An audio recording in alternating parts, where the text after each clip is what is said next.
Chapter 1397. Dark, empty, and damp. There wasn't even a single window for ventilation and lighting. When the boy walked into this strange office, he immediately noticed the omnipresent shadow power. Without a doubt, this wasn't a simple office. It was a place where both attack and defense were integrated and could provide the shadow guards with a home field advantage.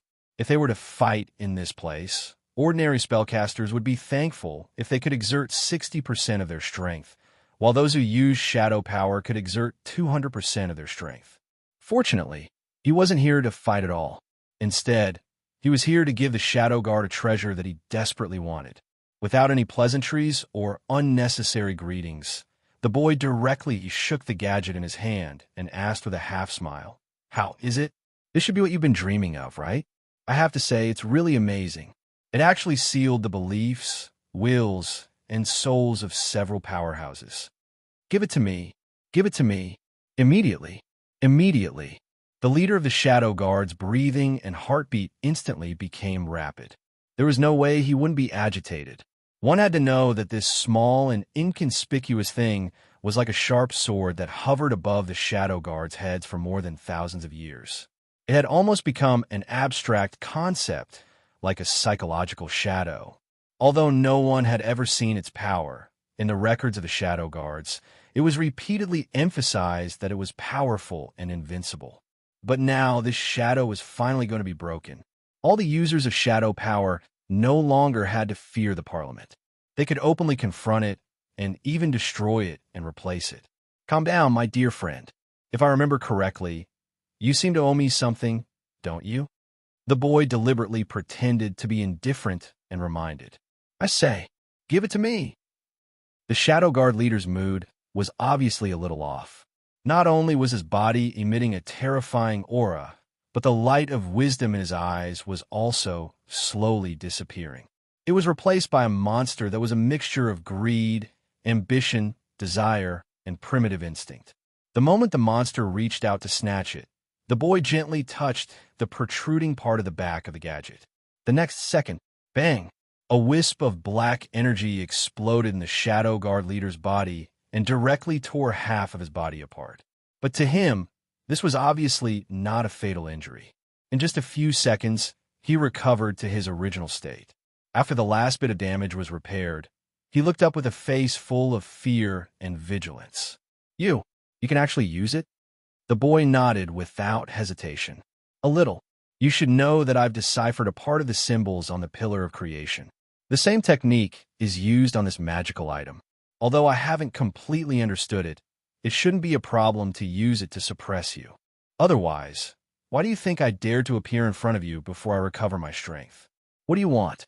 The leader carefully probed. In his eyes, if the other party knew how to use this magical item, then he wouldn't be satisfied with just some useless secrets and information. If it were him, he would definitely take this opportunity to ask for more, or even force the entire Shadow Guards to follow orders and overthrow the absolute rule of the Darran civilization while he controlled everything from behind the scenes. I'm not greedy. Fulfill your promise, and then this little thing will be yours. The boy casually threw the magical item on the table. It was not difficult to tell from his indifferent reaction that he had never cared about this thing at all. In contrast, the Shadow Guard leader's reaction was much more emotional. He grabbed the item in his hand and kept stroking and kissing it.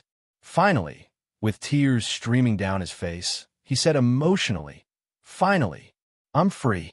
I don't have to worry about being wiped out and killed one day. Here, this is what you want. It's about the origin of the Dallant people and the origin of that god." Oh, all of it. The boy's eyes flashed with a trace of surprise. Yes, all of it. At least, all that we know. If you don't mind, can you tell me what you plan to do next? The Shadow Guard leader pulled out the dagger he carried with him, cut a hole in his chest, and stuffed the magical device in. The boy shook his head slightly. No special plans. If nothing unexpected happens, I should go and meet up with my brothers first, and then think about what to do next. Then are you interested in joining forces with us to regain the highest power of the Dallant civilization? The Shadow Guard leader invited with a smile. Sorry, I'm not interested in this kind of power struggle. Power, to some extent, is just an extension of knowledge and power. It's a dispensable accessory. When you invest too much time and energy in power, you will gradually neglect the essence behind power and eventually lose it. Since the deal is done, I won't disturb you from preparing for the upcoming war. You should know that the Parliament is most likely holding an emergency meeting now. At most, in a few hours, they will reveal their first trump card. When he said this, the boy's lips curled up slightly, and a meaningful smile appeared on his face. Oof. After losing the weapon that restricts us, I'd like to see what power the Parliament has to contend with us. The Shadow Guard leader was obviously overconfident. Not only did he not have the slightest fear, but he was also very excited and expectant. He even did not forget to give a look to his subordinates, indicating that they could act according to the original plan. Looking at the building, everyone started to get busy. The boy did not stay for long and left with the stone slab that recorded the secret. After walking for more than 100 kilometers along the road outside the city, he finally arrived at an abandoned mine.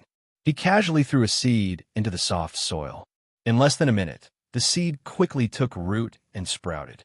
It madly absorbed the energy in the air at a speed visible to the naked eye, and finally turned into a strange-shaped tree. The trunk of this tree was hollow and arched.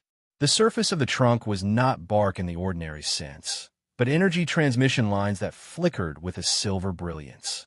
When these circuits were quickly charging and working, a portal to another world was finally slowly opened. Chapter 1398. When the energy inside the portal reached a critical point, a beam of light tore through the layers of protection on the Dalen's home planet and finally established a stable spatial connection. One had to know that this was not an easy thing to do. In order to prevent any unexpected situations, the Parliament set up a magic barrier to prohibit almost all long-distance teleportation on this planet. Only a few specific places could open the portal without any obstacles. But now, the boy easily broke these restrictions.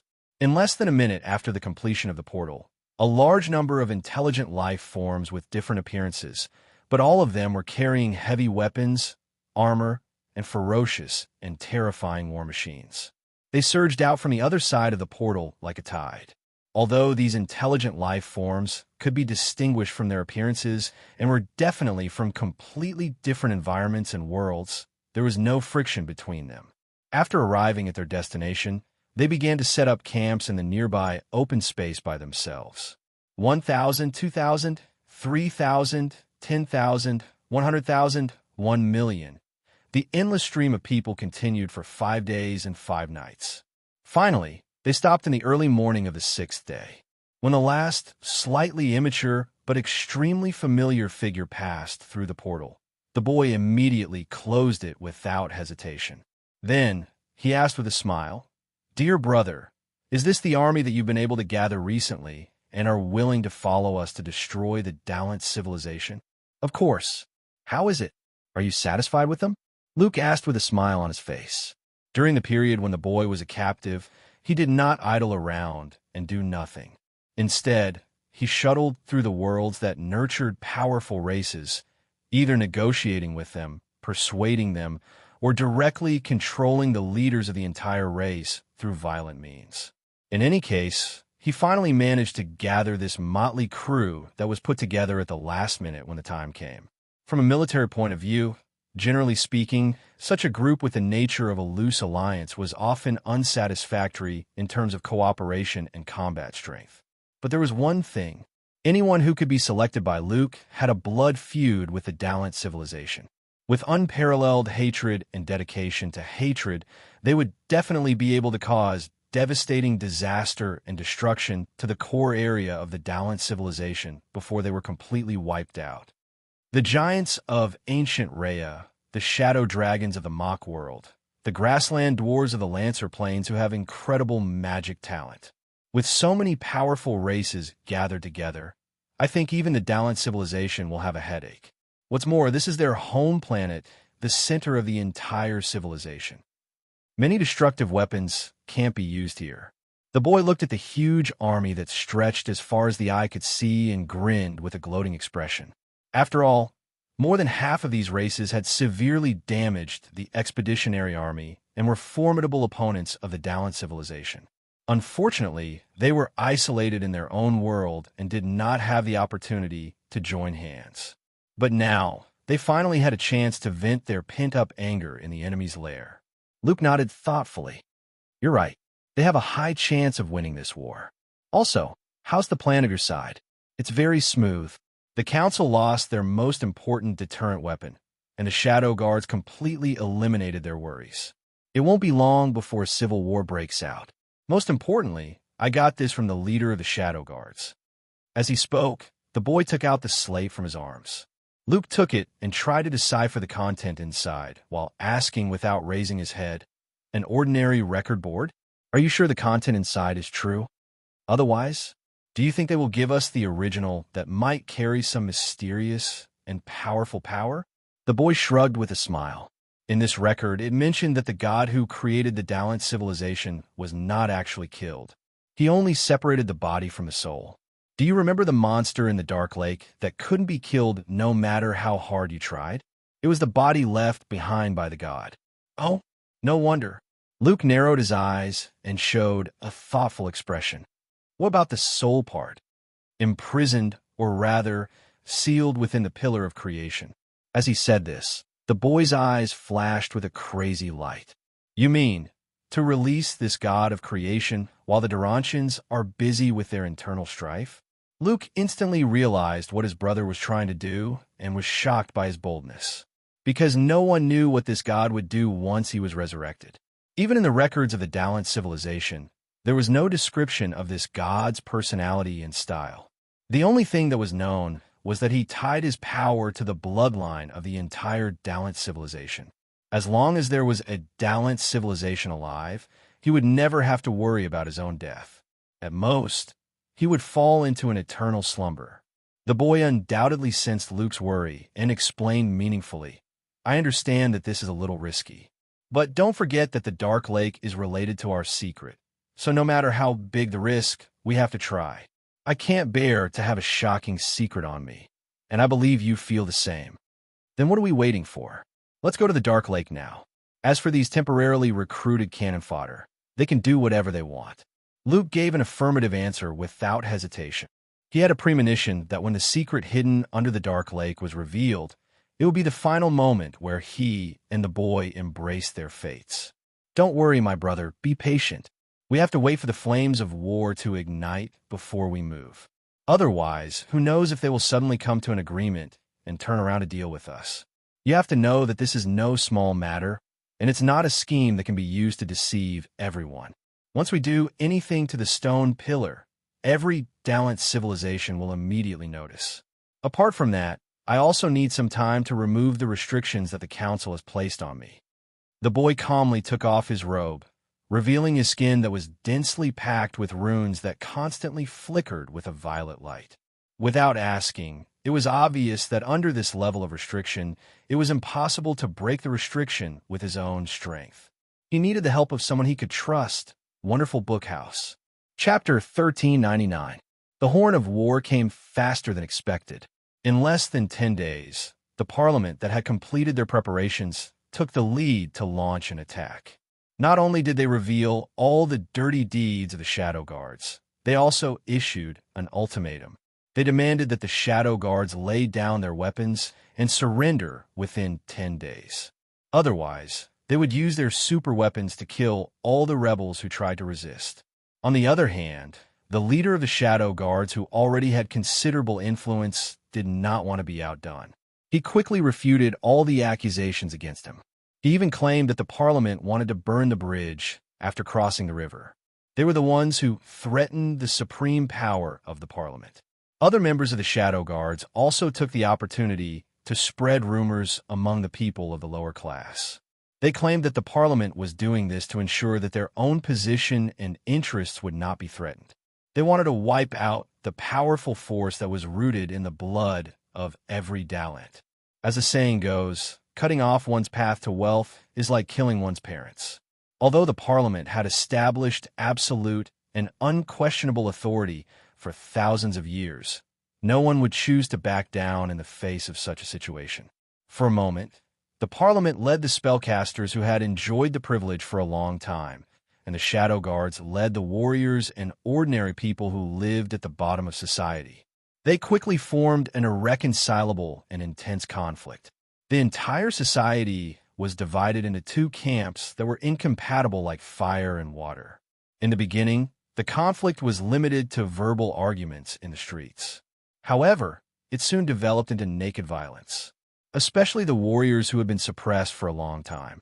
They directly adopted the most extreme method, duel, to respond to the provocation of the spellcasters. The result was not unexpected.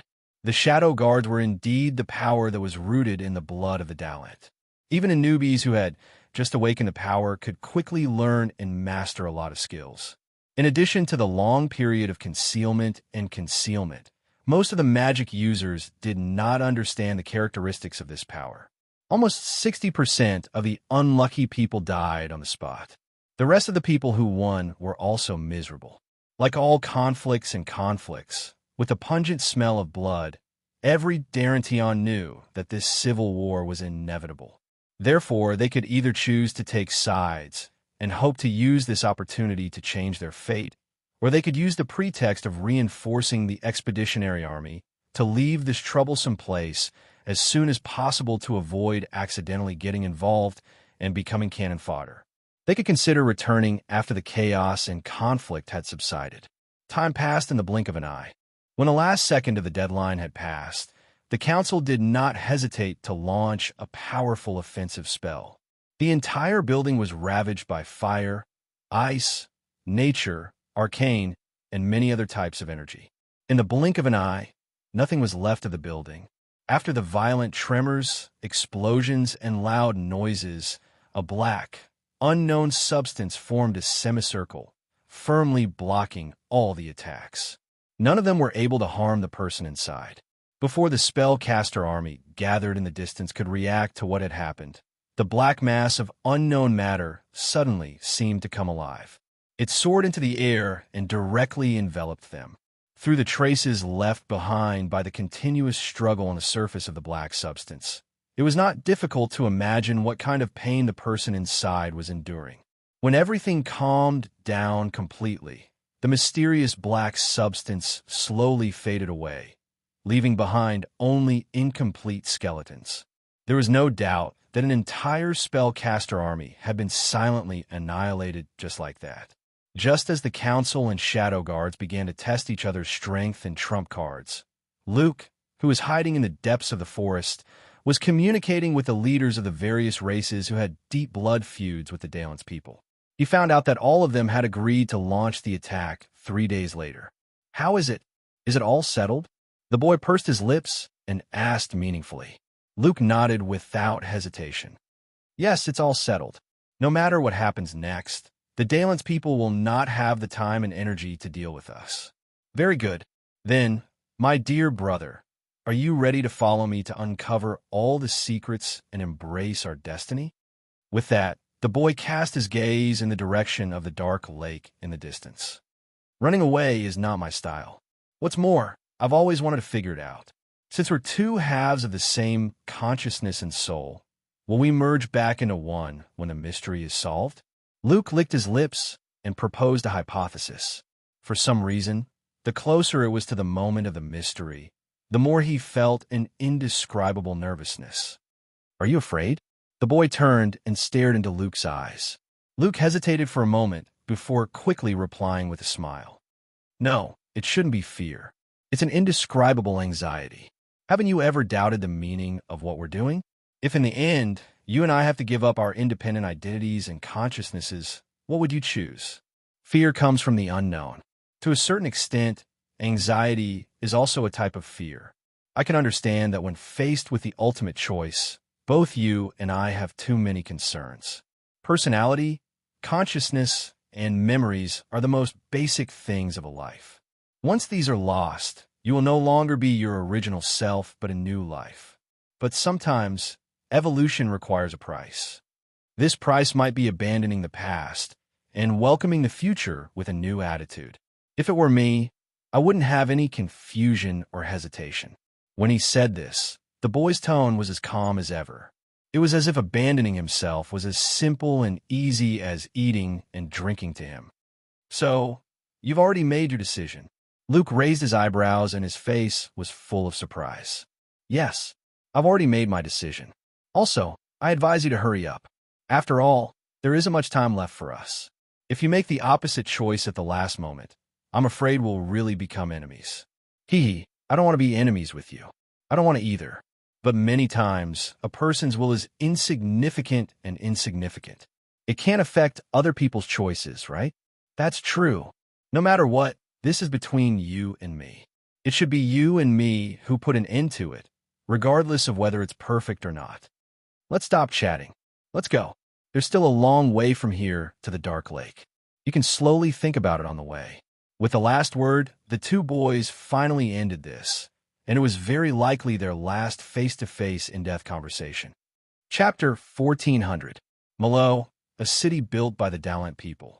It was also their capital on the mother planet, as well as the political, economic, and military center. In its long history, this place had almost never been invaded by foreign enemies, not to mention being attacked by weapons of mass destruction and magic. Therefore, ancient palaces and landmark buildings left behind thousands of years ago could be seen everywhere.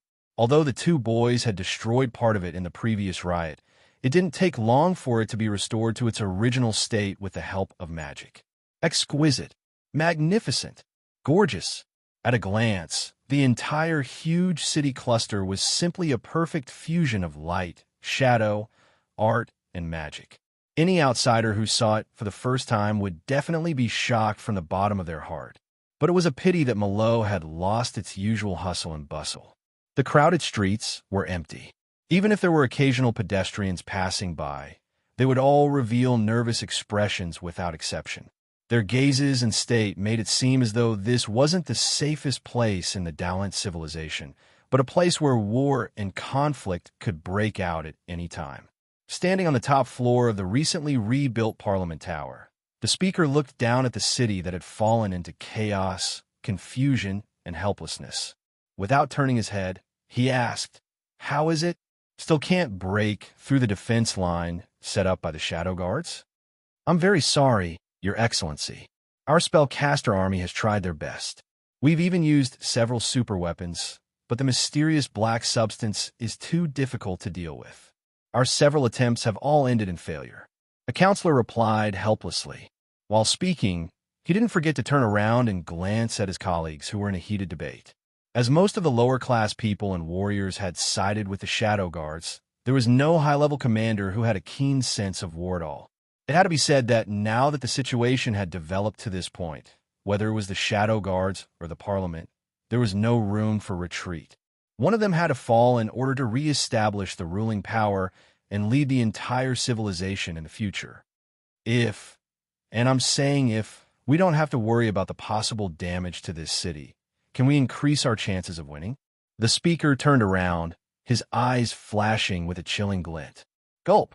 Everyone who heard this swallowed their saliva at the same time. Some of their hands began to tremble slightly, while others hurriedly lowered their heads as if they were afraid of something. After a full minute, the closest councilman took a deep breath and carefully explained, "Your Excellency, I understand your determination and will to end this rebellion as soon as possible." But the problem was that Malo was not an ordinary city. He had indescribable and inseparable feelings for the entire race. If we break this taboo first, not to mention the fierce reaction of the majority of the people, just the desperate counterattack of the opponent is enough to cause unimaginable damage to the ecological environment of the mother planet. Counterattack? You mean? The speaker seemed to have thought of something, and his expression changed drastically. According to the secret records of the Council, once the Shadow Guards go all out, they have the ability to draw power from the lake. Apart from this, they still have one last trump card, which is to break the seal and release the god that has been in hibernation for thousands of years. The councilman voiced his concerns with a grave expression. It should be known that those who were qualified to sit here were not the civilians on the streets outside. They more or less knew some secrets about the Shadow Guards. For example, when they were first born, they were to prevent the god from breaking the seal one day and waking up from his hibernation. This also meant that these guys had the technology and strength to open and reseal the seal. But what all the Dowland people did not expect was that before the god woke up, these final guards, who were supposed to be silent, abandoned their heavy responsibilities, try to get rid of the lonely and isolated life of the past and reclaim the rights that belonged to them in the era of theocracy. What was even more terrifying was that the weapon used to restrain these guys was also taken away by a boy who had been plotting for a long time. Therefore, at the moment, the council did not dare to use all of its power to directly force the other party into a corner. Otherwise, who knew what earth-shattering things they would do? At the same time, the Shadow Guards also understood how powerful the council was in terms of magic after thousands of years of development. They could even directly destroy the mother planet that gave birth to the Dowland civilization under their feet. Just as both sides maintained restraint and launched probing attacks again and again, a large army suddenly appeared outside the city. The giant, who was walking at the front and covered in hard metal armor, roared at the back, "Look, this is the enemy's heart. Warriors, do you remember what they did to our hometown, family, and friends? Today, we are going to pay them back in double. No mercy. No mercy. We don't need to abide by any rules of war. What we have to do is to kill, destroy, charge. Send these despicable and dirty invaders to the world they belong to. Attack. For Goliath. For Merc. For the heroic spirits who died in the war." For a time, different languages and different slogans echoed in the sky above the city. The next second, boom, boom, boom, boom. The gigantic war machines were the first to show their might, throwing magical tools that contained astonishing power into the streets and alleys. The moment it landed, almost one-third of the city was submerged in the light that soared into the sky.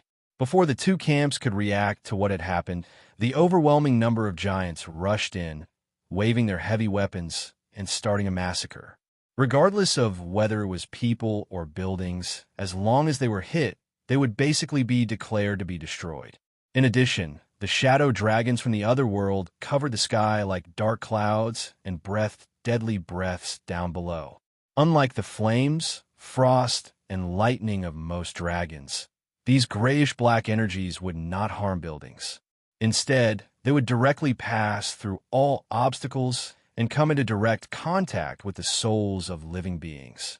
Then, they would forcefully corrupt and transform the souls into a frenzied state that had no rationality or thoughts. At this time, the innate magic talent of the Dowland people was not only unable to protect themselves, but it would also become a burden. The higher the talent, the faster the transformation, and the more destructive the madness would be. In the blink of an eye, the shadow dragons created a monster that did not distinguish between friend and foe and only knew how to kill and destroy. Chapter 1401. Damn it, who can tell me what's going on? Where did these guys come from? Seeing the unbridled vindictive army venting their anger in the city, the president couldn't hide the anger in his eyes. This was because in less than 10 minutes, more than half of the city had fallen. Hundreds of thousands of civilians did not even have time to retreat before they were torn to shreds by the swarming enemies or turned into monsters that could not differentiate between friend and foe. More importantly, the ancient buildings that had stood for thousands of years without any damage had all collapsed in the first round of attack, including the statues in the central square. These human-shaped statues made of metal each represented a hero who had made great contributions to the Dowland civilization. But now, the symbol of the glory and pride of the entire civilization had been destroyed. One of the counselors sensed the anger in the president's heart, and he carefully guessed. Ria's giants, Morko's shadow dragons, grassland dwarves with incredible magic talent, and Lancer Plain. This army is formed by the races that have caused us a lot of casualties and hindrances in the past. They all came from different worlds, and it's impossible for them to appear out of nowhere. Someone must have planned all of this in the dark. Could it be the Shadow Guards? They were sent to various worlds a while ago to suppress the resistance of the natives. They have ample time and motive, another council member hurriedly added. However, it wasn't hard to tell from the president's eyes that he didn't really believe that the Shadow Guards had secretly recruited this army. He just wanted to find an excuse for the council to shirk responsibility. After all, it was the instinct of all intelligent beings to seek advantages and avoid disadvantages. No matter which civilization it was, once there was a major dereliction of duty or disaster, the first reaction of the ruling class was not to confront the root of the problem, but to find a scapegoat or an excuse. When the situation really developed to a point where it couldn't be salvaged, they would show a different attitude of being efficient and responsible. The president undoubtedly sensed the hidden meaning in the council member's words. He narrowed his eyes, as if he was considering the feasibility of this matter. After about 2 or 3 minutes, he tapped his finger on the table lightly. Indeed, the Shadow Guards have enough time and motive to do this. We can also use this reason to convince the people. However, the council isn't just a place to fight for power. It also has the responsibility of leading the entire civilization to continue moving forward. The Shadow Guards want to take power from us, not destroy the entire civilization. They have no reason to collude with foreign enemies, much less destroy this historic capital. You mean, the councilman who spoke first seemed to have noticed something and was shocked. What I mean is that there is someone else behind this. Don't you think we've overlooked something recently? The chairman's mind was obviously not affected by the chaotic situation outside. He remained calm and rational. It's the boy who escaped from the laboratory. The councilman finally came to his senses, and his face was full of disbelief. Not only him, but the other counselors sitting in the hall had similar reactions. Everyone was so shocked that they were speechless. After all, in their inherent impression, the Shadow Guards were the mastermind behind the scenes, and the boy was at best an important chess piece. But now, they suddenly realized that this chess piece was crazier and more terrifying than anyone had expected. He didn't care about the serious consequences of his actions at all. Seeing that everyone around him had realized the seriousness of the problem, the chairman immediately said in an unquestionable tone, "This internal strife must stop immediately. At least until the enemies invading the mother planet are cleaned up, we must maintain a non-hostile state." That's impossible. A councilman stood up agitatedly. "Sir, please don't forget that they started this war. If the council chooses to compromise, who can guarantee that they won't take the opportunity to expand their advantage during this time? We need to send a messenger to test their attitude." No, it's not enough to test their attitude. They must at least sign a binding magic contract. Agreed. Only under the premise of signing a contract can we give these conspirators and traitors a little trust. There was no doubt that in the minds of the counselors, the Shadow Guards had long become an unyielding enemy, whether it was political or military. Therefore, just as they showed a slight inclination to try to reach a compromise, it immediately triggered a fierce backlash. Just as the chairman was about to say something to calm the anger of the counselors, the originally lavender sky outside was suddenly shrouded by black clouds. At the same time, in the deepest part of the heart and soul of every Dalant, they seemed to hear or feel some kind of strong call. That was a resonance that originated from the deepest part of their bloodline. It was a complex emotion that was mixed with fear, awe, and worship. Not good. This is... The chairman suddenly stood up and stared at the gathering dark clouds above his head. His whole body was trembling uncontrollably. On the other side, in the residence of the Shadow Guards, the leader also widened his eyes, as if he didn't dare to look at the facts with his eyes. After a few minutes, he muttered to himself in a voice full of despair, "How is it possible? How do they do it? No, no, how dare they? The seal has been opened. Our God has awakened from his slumber. The Shadow Guards must take action." A member of the Shadow Guards gritted his teeth and said this sentence. No one knew better than them what the entire civilization would face once the seal was opened. The God of ancient times, the God that created an entire race, the God that almost destroyed the Dalant with his own power in the era of theocracy. Lunatics, those two damn lunatics. They don't know what they are doing. Quick, immediately gather people to stop him." The leader angrily gave the order. He didn't even care about the enemies that were pouring in from all directions, nor did he care about the shadow dragons that were wreaking havoc in the sky. Because compared to the god, these ordinary things could only be regarded as minor diseases at most. They couldn't threaten the foundation of the civilization at all. Unfortunately, before the shadow guards could gather people, the thick dark clouds in the sky condensed into a black beam of light that pierced the center of the dark lake from the sky. Wonderful Bookhouse. Chapter 1402. Energy. Enormous and shocking energy. Standing on the surface of the dark lake, Luke raised his head and stared at the stone pillar not far away. He asked in an uncertain tone, "Do you really think this is a wise choice? Why do you regret it?" The boy had a faint smile on his face as he allowed the strong airflow generated by the energy to blow against his face. It was as if he didn't take this doomsday-like scene seriously. "Regret? No, I don't regret it." Luke shook his head lightly. "I just think that it's a little risky to rashly release a god whose power is far beyond our understanding. It's not your usual style at all.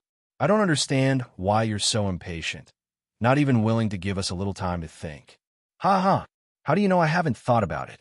In fact, I've already thought about it very clearly. Sometimes, rationality doesn't mean that you're right. Instead, you have to follow the guidance of your heart and soul to find the right direction. Now close your eyes and feel the strong hurricane-like energy in the air. Then tell me if there's some kind of resonance." Just as the boy spoke, the black pillar of light that pierced through the heavens and earth suddenly exploded. Endless energy spread out in the form of shockwaves in all directions. Wherever it passed, whether it was animals, plants, buildings, or anything else, none of them were assimilated and disintegrated. In the end, they turned into dust that drifted away with the wind. When all of this gradually dissipated, the figure of a very young man appeared out of thin air where the stone pillar had been. He seemed to be a little confused as he kept looking at his surroundings.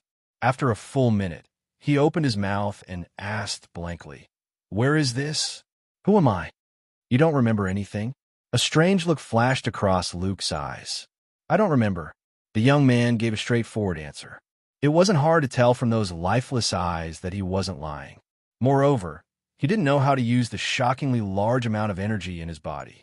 He could only disperse it in the most primitive way. Apart from that, his appearance was completely different from the Dalent people. Instead, he was somewhat similar to Luke. At least, they were closer in terms of race. Interesting. This is really too interesting. A god without any memories.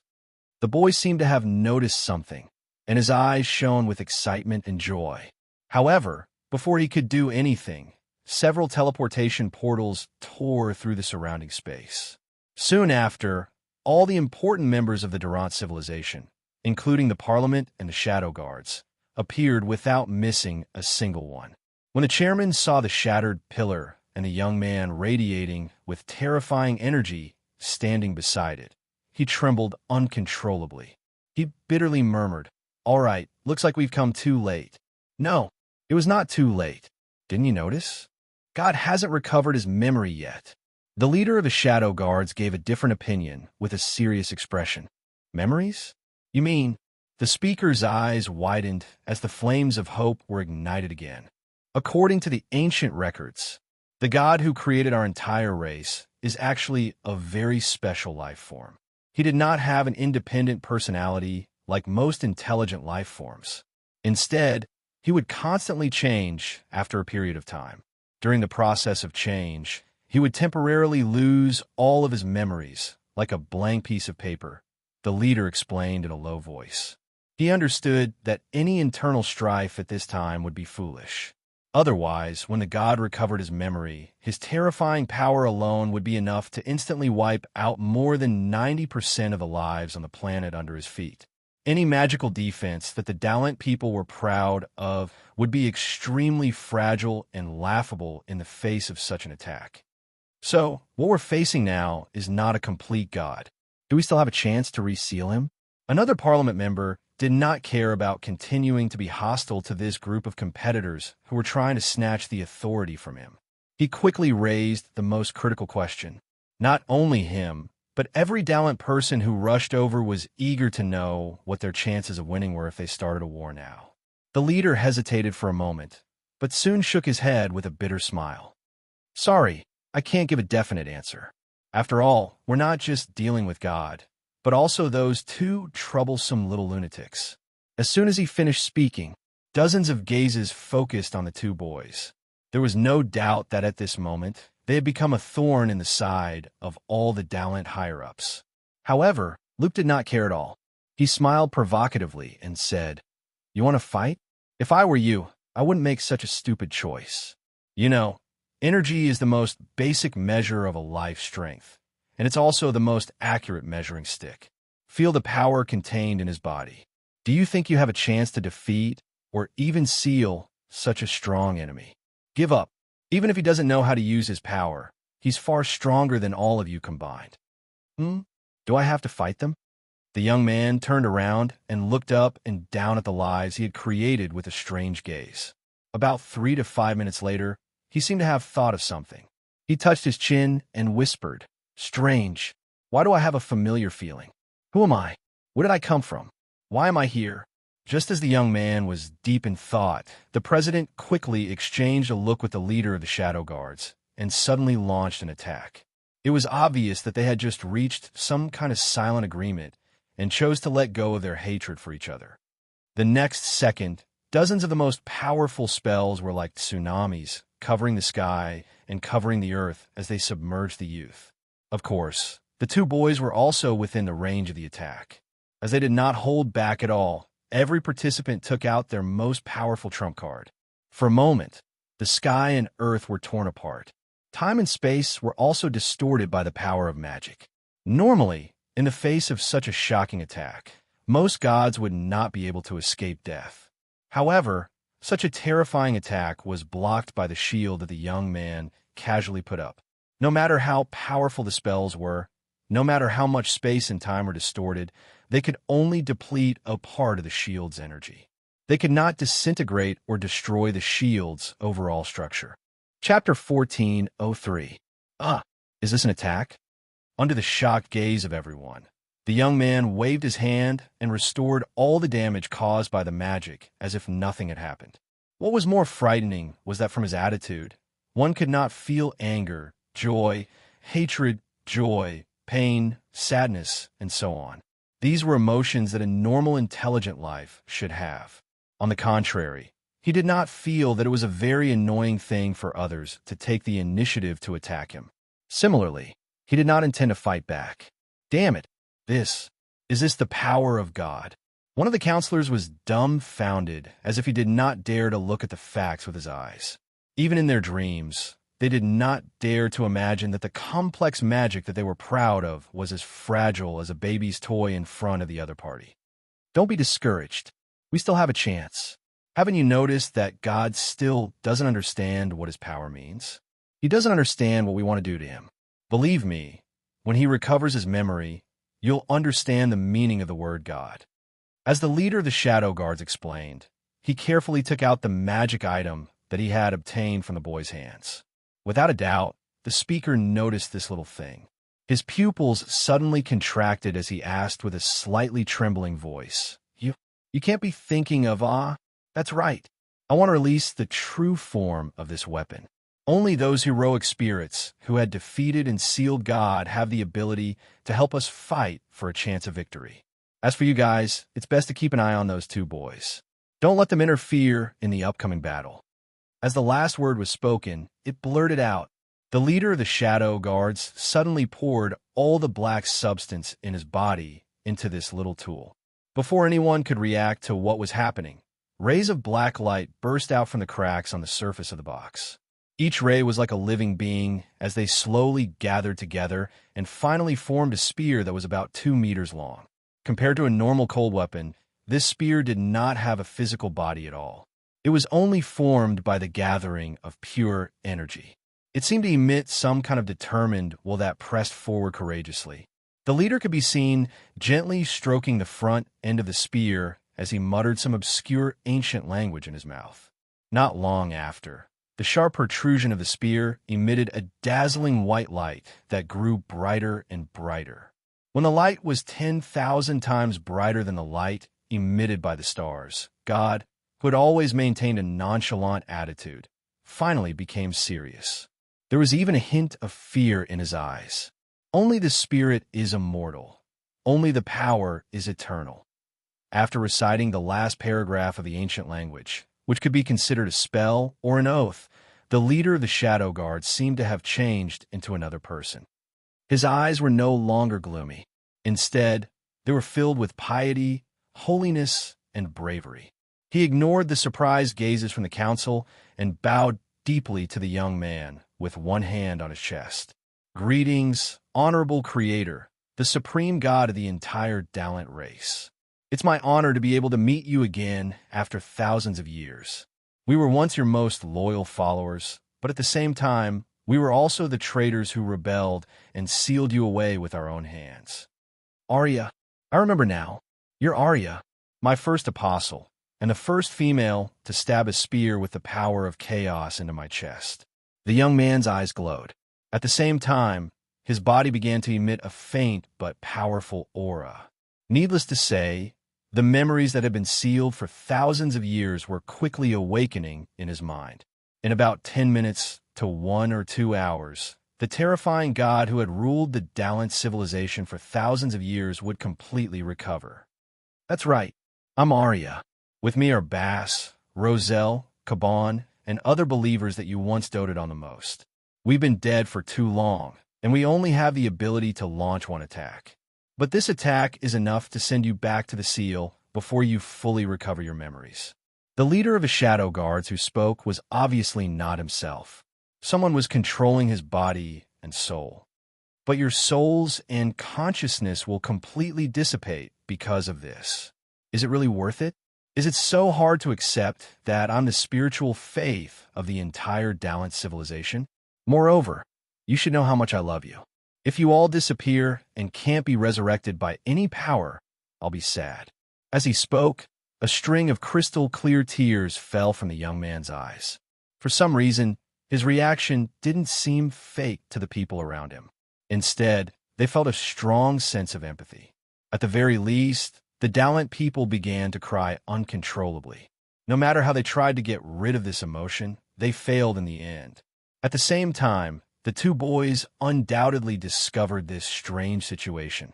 They constantly communicated with each other with their eyes, trying to find out how God could silently affect the emotions of these powerful spellcasters. With their intelligence, they didn't believe that this was true Lulu. It was definitely a kind of absolute control from a mind to the body, and perhaps even the most mysterious soul. "I'm sorry, great God. We have our perseverance, just like how we chose to sacrifice and resist for thousands of years. Farewell. I hope you can sleep a little longer this time, giving us and our civilization enough time to develop."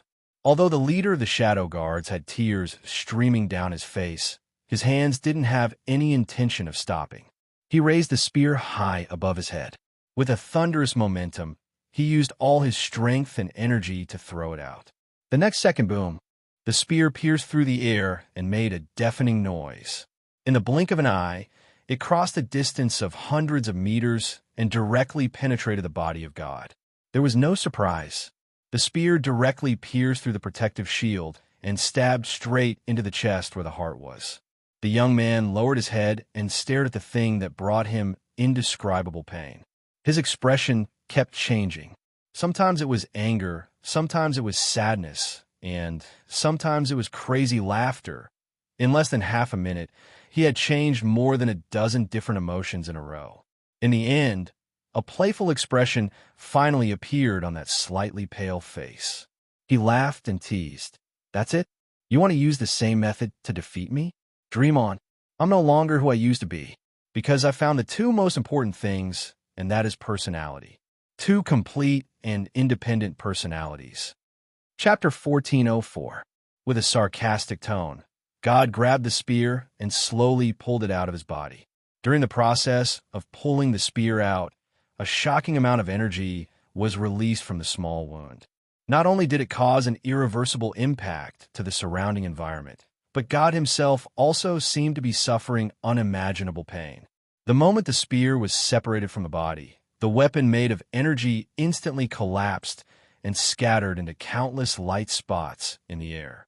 Through these star-like lights, one could vaguely make out the appearances of several gallant people. Needless to say, they were high-ranking priests who had once served God loyally, but later chose to betray him for some reason. Unfortunately, they had now exhausted all of their soul energy and were about to completely disappear from this world. Sigh, it seems that we have failed. One of the souls in the form of a woman sighed helplessly. Even though she knew that she was about to disappear forever, she did not have the slightest fear or panic. It was as if she had accepted her tragic fate a long time ago. Similarly, there was no negative emotion such as hatred in the eyes of the man floating beside her. He just smiled reservedly. Don't be so disheartened. As a child, isn't it normal to lose to your own father and God of creation? What's more, we have beaten him once before. Yes, from the beginning, we knew that we could only buy a little time at most, but no one was optimistic about the final result. Another ancient heroic spirit sighed. Because we are gallant people, the best members of the entire race. We have the obligation to help those ignorant of our kind break free from absolute mental control and walk a path that belongs to us.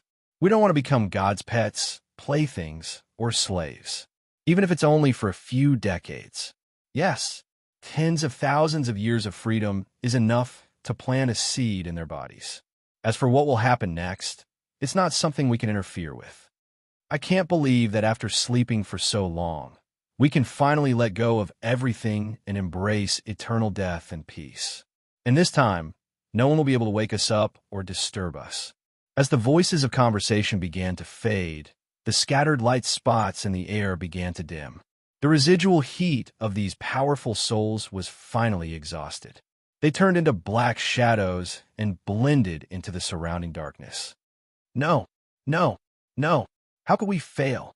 Why did it fail? That's not what the ancient records say. Seeing that his strongest trump card had lost its effect, boundless fear and confusion appeared on the face of the leader of the Shadow Guards. He did not understand, nor did he understand, why the legendary spear pierced through the heart of the god, but did not kill him. What, do you think it's strange that I survived? If you knew that the reason why I was defeated and sealed by this spear last time wasn't because of how brilliant their plans and methods were, but because I willingly allowed myself to be sealed, then you wouldn't have such a reaction.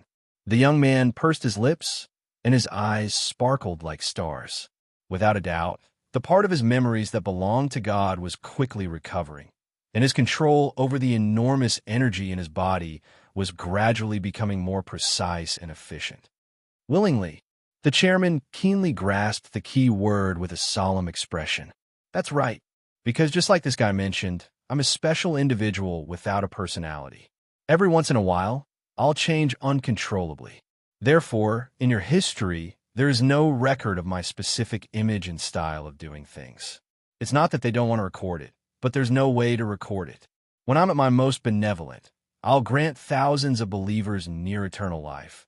But when I'm at my most cruel, I'll mercilessly take away everything, including the lives of newborn babies. Because of this, my most loyal believers all agree that I'm not suitable to continue to be their supreme spiritual belief. This will cause the future of the entire race to be filled with uncertainty. It just so happens that I'm tired of the feeling of losing part of my memories, so I might as well seal it first so that I can read through this long and boring time. While saying this, God's eyes were fixed on the two boys who were close to him, as if they were the most valuable treasures in this material universe. You mean, you've been waiting for the two of us? Luke's heart beat violently, uncontrollably. What do you think? Don't you feel the attraction and calling from the deepest part of your soul? The young man reached out a finger and gently touched Luke's forehead. The next second, Luke's brain suddenly surged with countless memories and knowledge, as well as an indescribable complex emotion. In just 1 or 2 minutes, his body had grown to almost the same size as the young man. He opened his eyes and muttered to himself meaningfully, So that's how it is. All of this was planned in advance. Whether it's you, me, or this brother of ours, we're all part of the grand plan. We're the carriers of will and personality, and you're the carrier of power and rules. Yes, it's not just us. Even this planet and the Dalent that were created are part of the grand plan of resurrection. Now that we've gathered a few essential factors, it's time to reunite as one and let the most powerful version of ourselves be resurrected. As soon as he finished speaking, the young man began to unscrupulously release the almost endless power in his body. In the blink of an eye, the entire planet was enveloped. There was no light. There was no heat. There was only darkness as far as the eye could see. Even the spellcasters who were most sensitive to energy had lost the power they were so proud of at this moment, and all the puppets that relied on magic had also fallen into a standby state. Just as all the Dalent were shocked speechless by the doomsday-like scene before them, the boy who had been silent for a long time finally smiled and said, "If that's the case, then let's do it. I'm willing to give up everything of mine, whether it's my thoughts, personality, memories, or anything else. But I only have one request, and that is to keep me awake before I disappear completely." As you wish, the young man did not hesitate to penetrate the boy's brain and heart, sucking something abstract into his body, leaving only a blank and fragile soul floating in midair. However, anyone who had studied souls would have noticed that this was not a real soul at all, but a virtual carrier used to carry memories of the past. Chapter 1405. No vision, no sense of touch, no sense of smell, no sense of hearing. Even the active magical energy that was usually everywhere was now completely cut off from him. As the president who controlled the highest power of the entire Dalent civilization, this was the first time he experienced weakness and helplessness, and at the same time, despair from the bottom of his heart. Because according to the current state, he was not even sure if he was still alive, let alone do anything, or choose to self-destruct to end this mental pain and torture. After all, the reason why a life could have the knowledge of being alive, without exception, originated from the feedback generated from the surrounding environment. But now this feedback was completely cut off. If it were not for the fact that the mental power of the Dalent people was far superior to that of other races, perhaps Lien would have gone completely crazy long ago, instead of staying where he was and waiting for this nightmarish reality to end as soon as possible. Maybe a few minutes, maybe a few dozen minutes, maybe a few years, or even a few decades. In short, as the clear sound of breathing began to be heard, the darkness that shrouded the surface of the entire planet finally faded away. When everyone's vision recovered, they were surprised to find that the two boys had completely disappeared, leaving only a young man with a relaxed and joyful smile on his face. He stretched his body very relaxedly, then stared at his hands and muttered to himself, "Successfully resurrected? No, I'm still not complete.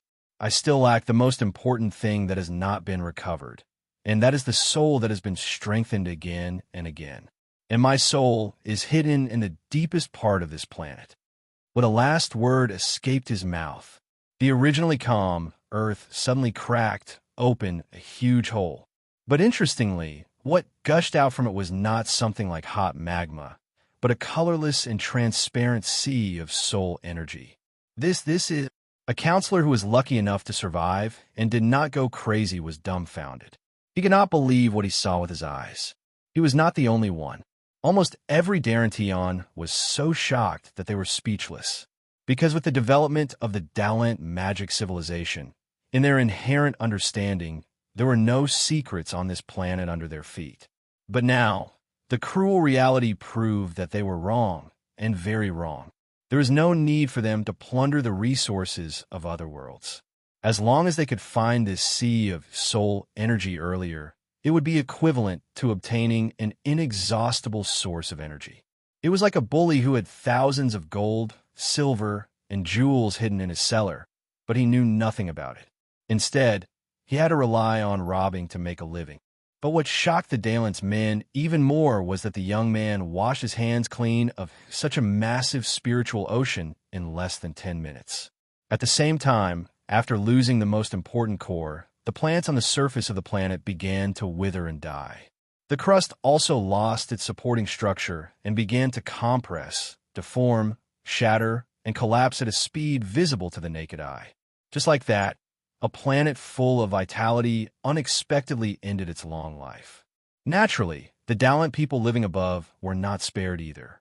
They became an insignificant speck of dust in the vast and boundless universe.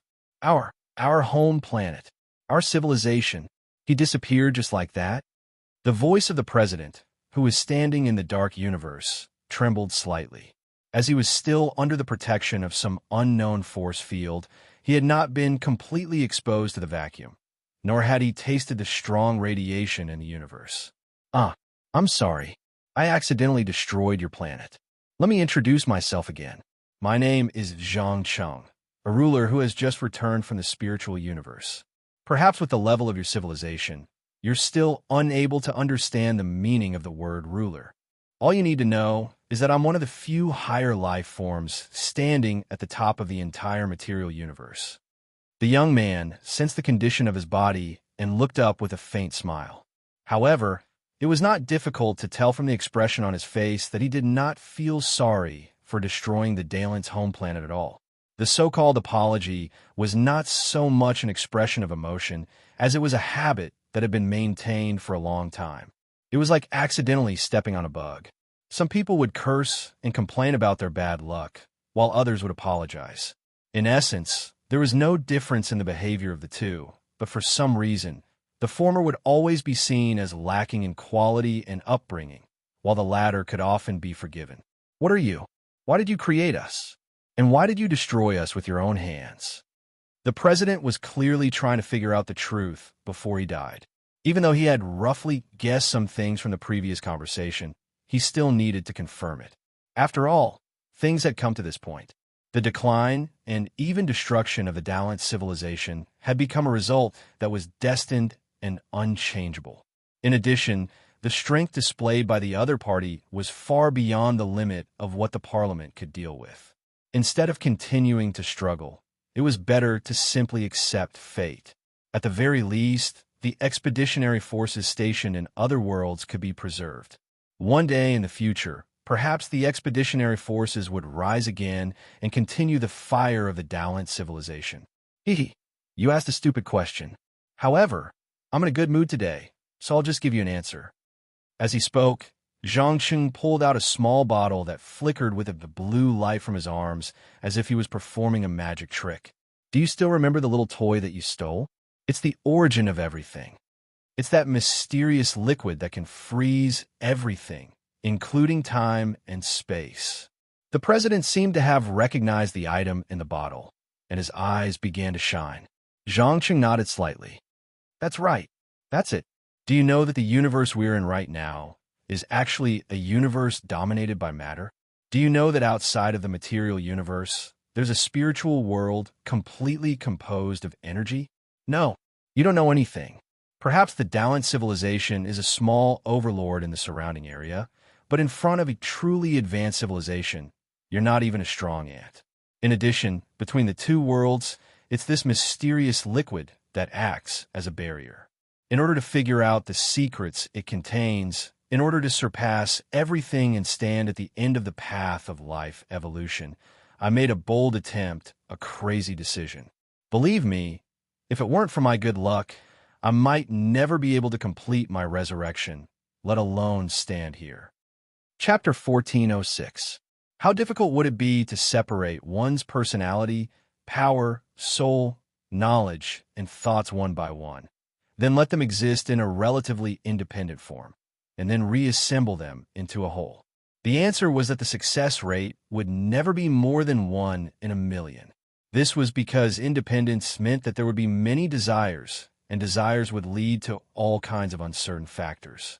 Almost no life with independent thoughts and consciousness would be willing to give up themselves and become a part of a great higher life form. Therefore, the decision Zhang Cheng made back then was absolutely crazy and full of gambles. Even he himself did not know whether these things that were separated could still be merged together after passing through the isolation layer and entering the physical universe.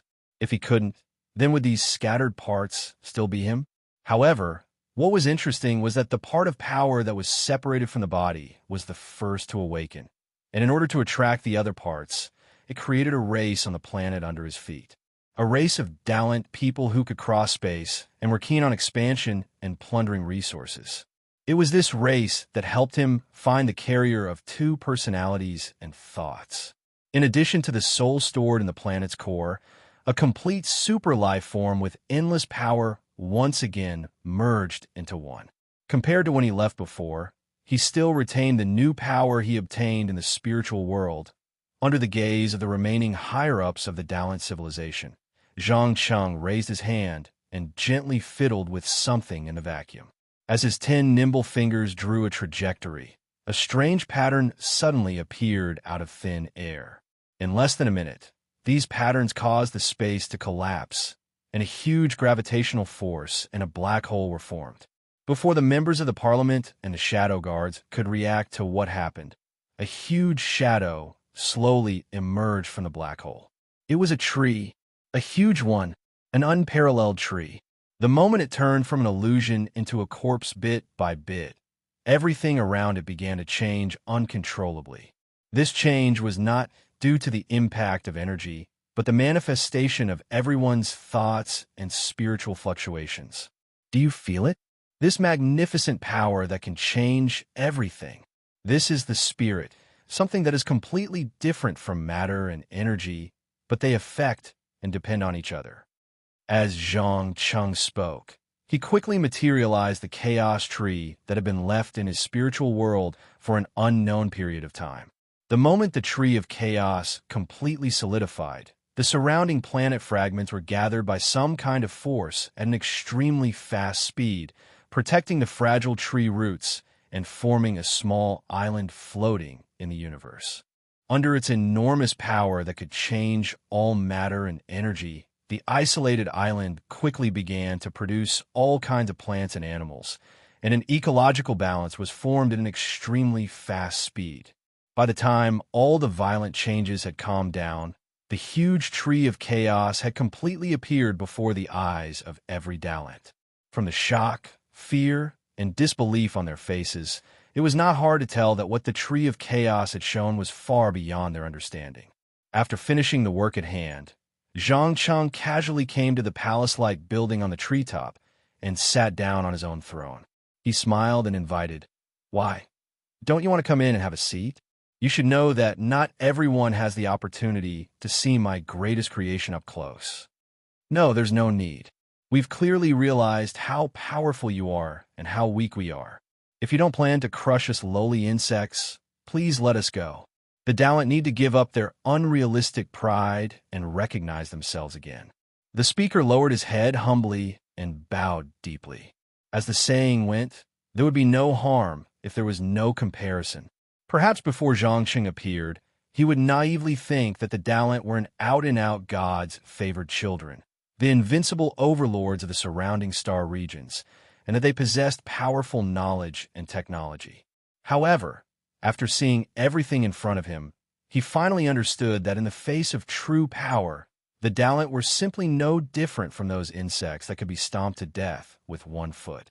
There was no difference at all in terms of nature. You're starting to recognize yourself. That's great. But do you really not want to hear what I want to do to you in a race? Zhang Cheng held his chin and looked at this group of extremely thin and weak humanoid life forms with great interest. Through their bodies, he could observe the soul fragments that were separated from his own body. In fact, the souls of all the Dalant born on this planet originated from a small part of Zhang Cheng's soul. Therefore, as long as he wanted, he could make this race completely disappear at any time. Do I have the right to say no? The speaker sighed bitterly and walked slowly into the palace along the stairs made of vines. This time, he didn't try to maintain his usual high and mighty attitude. Instead, he knelt down as soon as he crossed the threshold. In the face of the life and death of an entire race, any dignity, hatred, or dissatisfaction were all insignificant. Because if the entire race ceased to exist, then what was the point of keeping the bottom line? Survival was the most basic need of a race and even a civilization. Otherwise, no matter what they did, they would slowly disappear with the passage of time and eventually become a short record of another civilization. Obviously, Zhang Cheng was very satisfied with this attitude. He said straightforwardly, "Do you know? In fact, you are all a small part of my soul that has unimaginable growth potential. It's just that you've neglected some of the most important parts and inevitably went down the wrong path. As long as you're willing to kneel at my feet and call me your creator, then I'll grant you true knowledge and power. But as a price, you must fight for me and eliminate all enemies on my path forward. No matter how heavy the casualties are, you must not take a step back." "You mean to make the entire Dalent your army and cannon fodder?"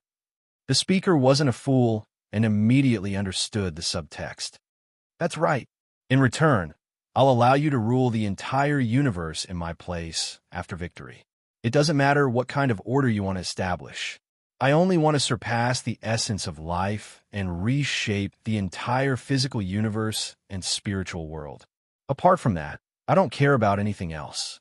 After saying that, Zhang Cheng raised his head and looked into the distance with a deep gaze. His gaze seemed to penetrate the end of the universe. Chapter 1407. At the end of the distant universe, on an ancient planet that had existed since the birth of the universe, a dozen or so rulers who controlled the operation of the material universe were gathered together. Ever since the sudden outbreak of chaos, they had broken the conflict between the factions and once again united together. This was because everyone sitting here was well aware of the terrifying influence and destructive power of the spiritual world on the material universe. In particular, the book that hid countless secrets used the simplest, crudest, and most direct method to tell them how the first ruler had caused terrible damage to the material universe in order to evolve to a higher level of life and pursue greater power. This damage was still ongoing, and it could even lead to the collapse of the cycle. With the current power and technology they possessed, the rulers didn't have the ability to reboot the material universe, as the advanced civilizations believed. This was because rebooting the material universe meant that they had to gather all the energy units scattered throughout space, which wasn't an easy task. Anyone who had the ability to do this would naturally be able to control the material universe and become a supreme existence. Even the rulers would have to crawl at their feet. However, this time, all the living rulers were gathered together. It wasn't because some annoying disaster had happened somewhere in the universe. On the contrary, all the disasters had been contained within a certain range recently. There were no signs of them going out of control or spreading at all. The reason they had come to this unknown ancient planet was because they had received a signal that was incomparably clear but impossible to capture. A fellow sitting on a dark red rock swept a glance at the others before breaking the silence. "I believe everyone here knows why we're here today, right? Of course. Such an obvious signal is 100% intentional. However, the key problem is that we don't know who returned from that mysterious spiritual world and what kind of power they obtained that we can't understand." Another ruler spoke his thoughts with a gloomy expression. "That's right. That's the most troublesome thing. According to records, several rulers have abandoned everything in the material universe in order to pursue higher goals and surpass their limits. They entered the spiritual world in a purely spiritual state. No one knows what state they're in right now, and whether they'll launch a war against us," a sovereign said in a heavy voice. As the most advanced life forms that stood at the pinnacle of the material universe's evolution, they knew better than anyone else what it meant to break the limit. They also understood that if someone really grasped the power of two worlds at the same time, then this life form would definitely not be able to fight. No one wanted to fight a war that they had no chance of winning, not even the sovereigns. Unfortunately, the choice was not in their hands, but in the hands of the other party. "Perhaps we can send an emissary first?"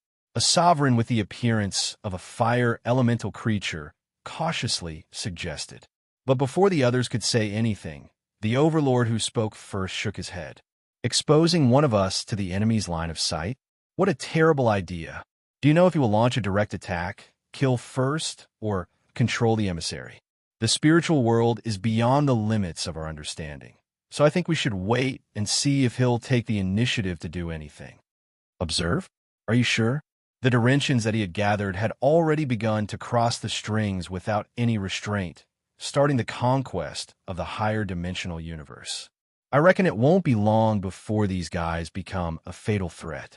I've even discovered some never-before-seen ways of using energy in the hands of the Dalen's people. A relatively short sovereign hiding in the corner raised a different opinion. Indeed, in their eyes, the Dalen civilization was merely an insignificant ant in the three-dimensional universe. But when these ants obtained the knowledge and technology to kill the sovereigns, their threat would multiply. It must be known that up until now, apart from one or two super civilizations that had once existed, there was nothing that could truly threaten the sovereigns. Can the weapons they use really hurt us? Yes, very sure. Look, this is the mark they left on my body.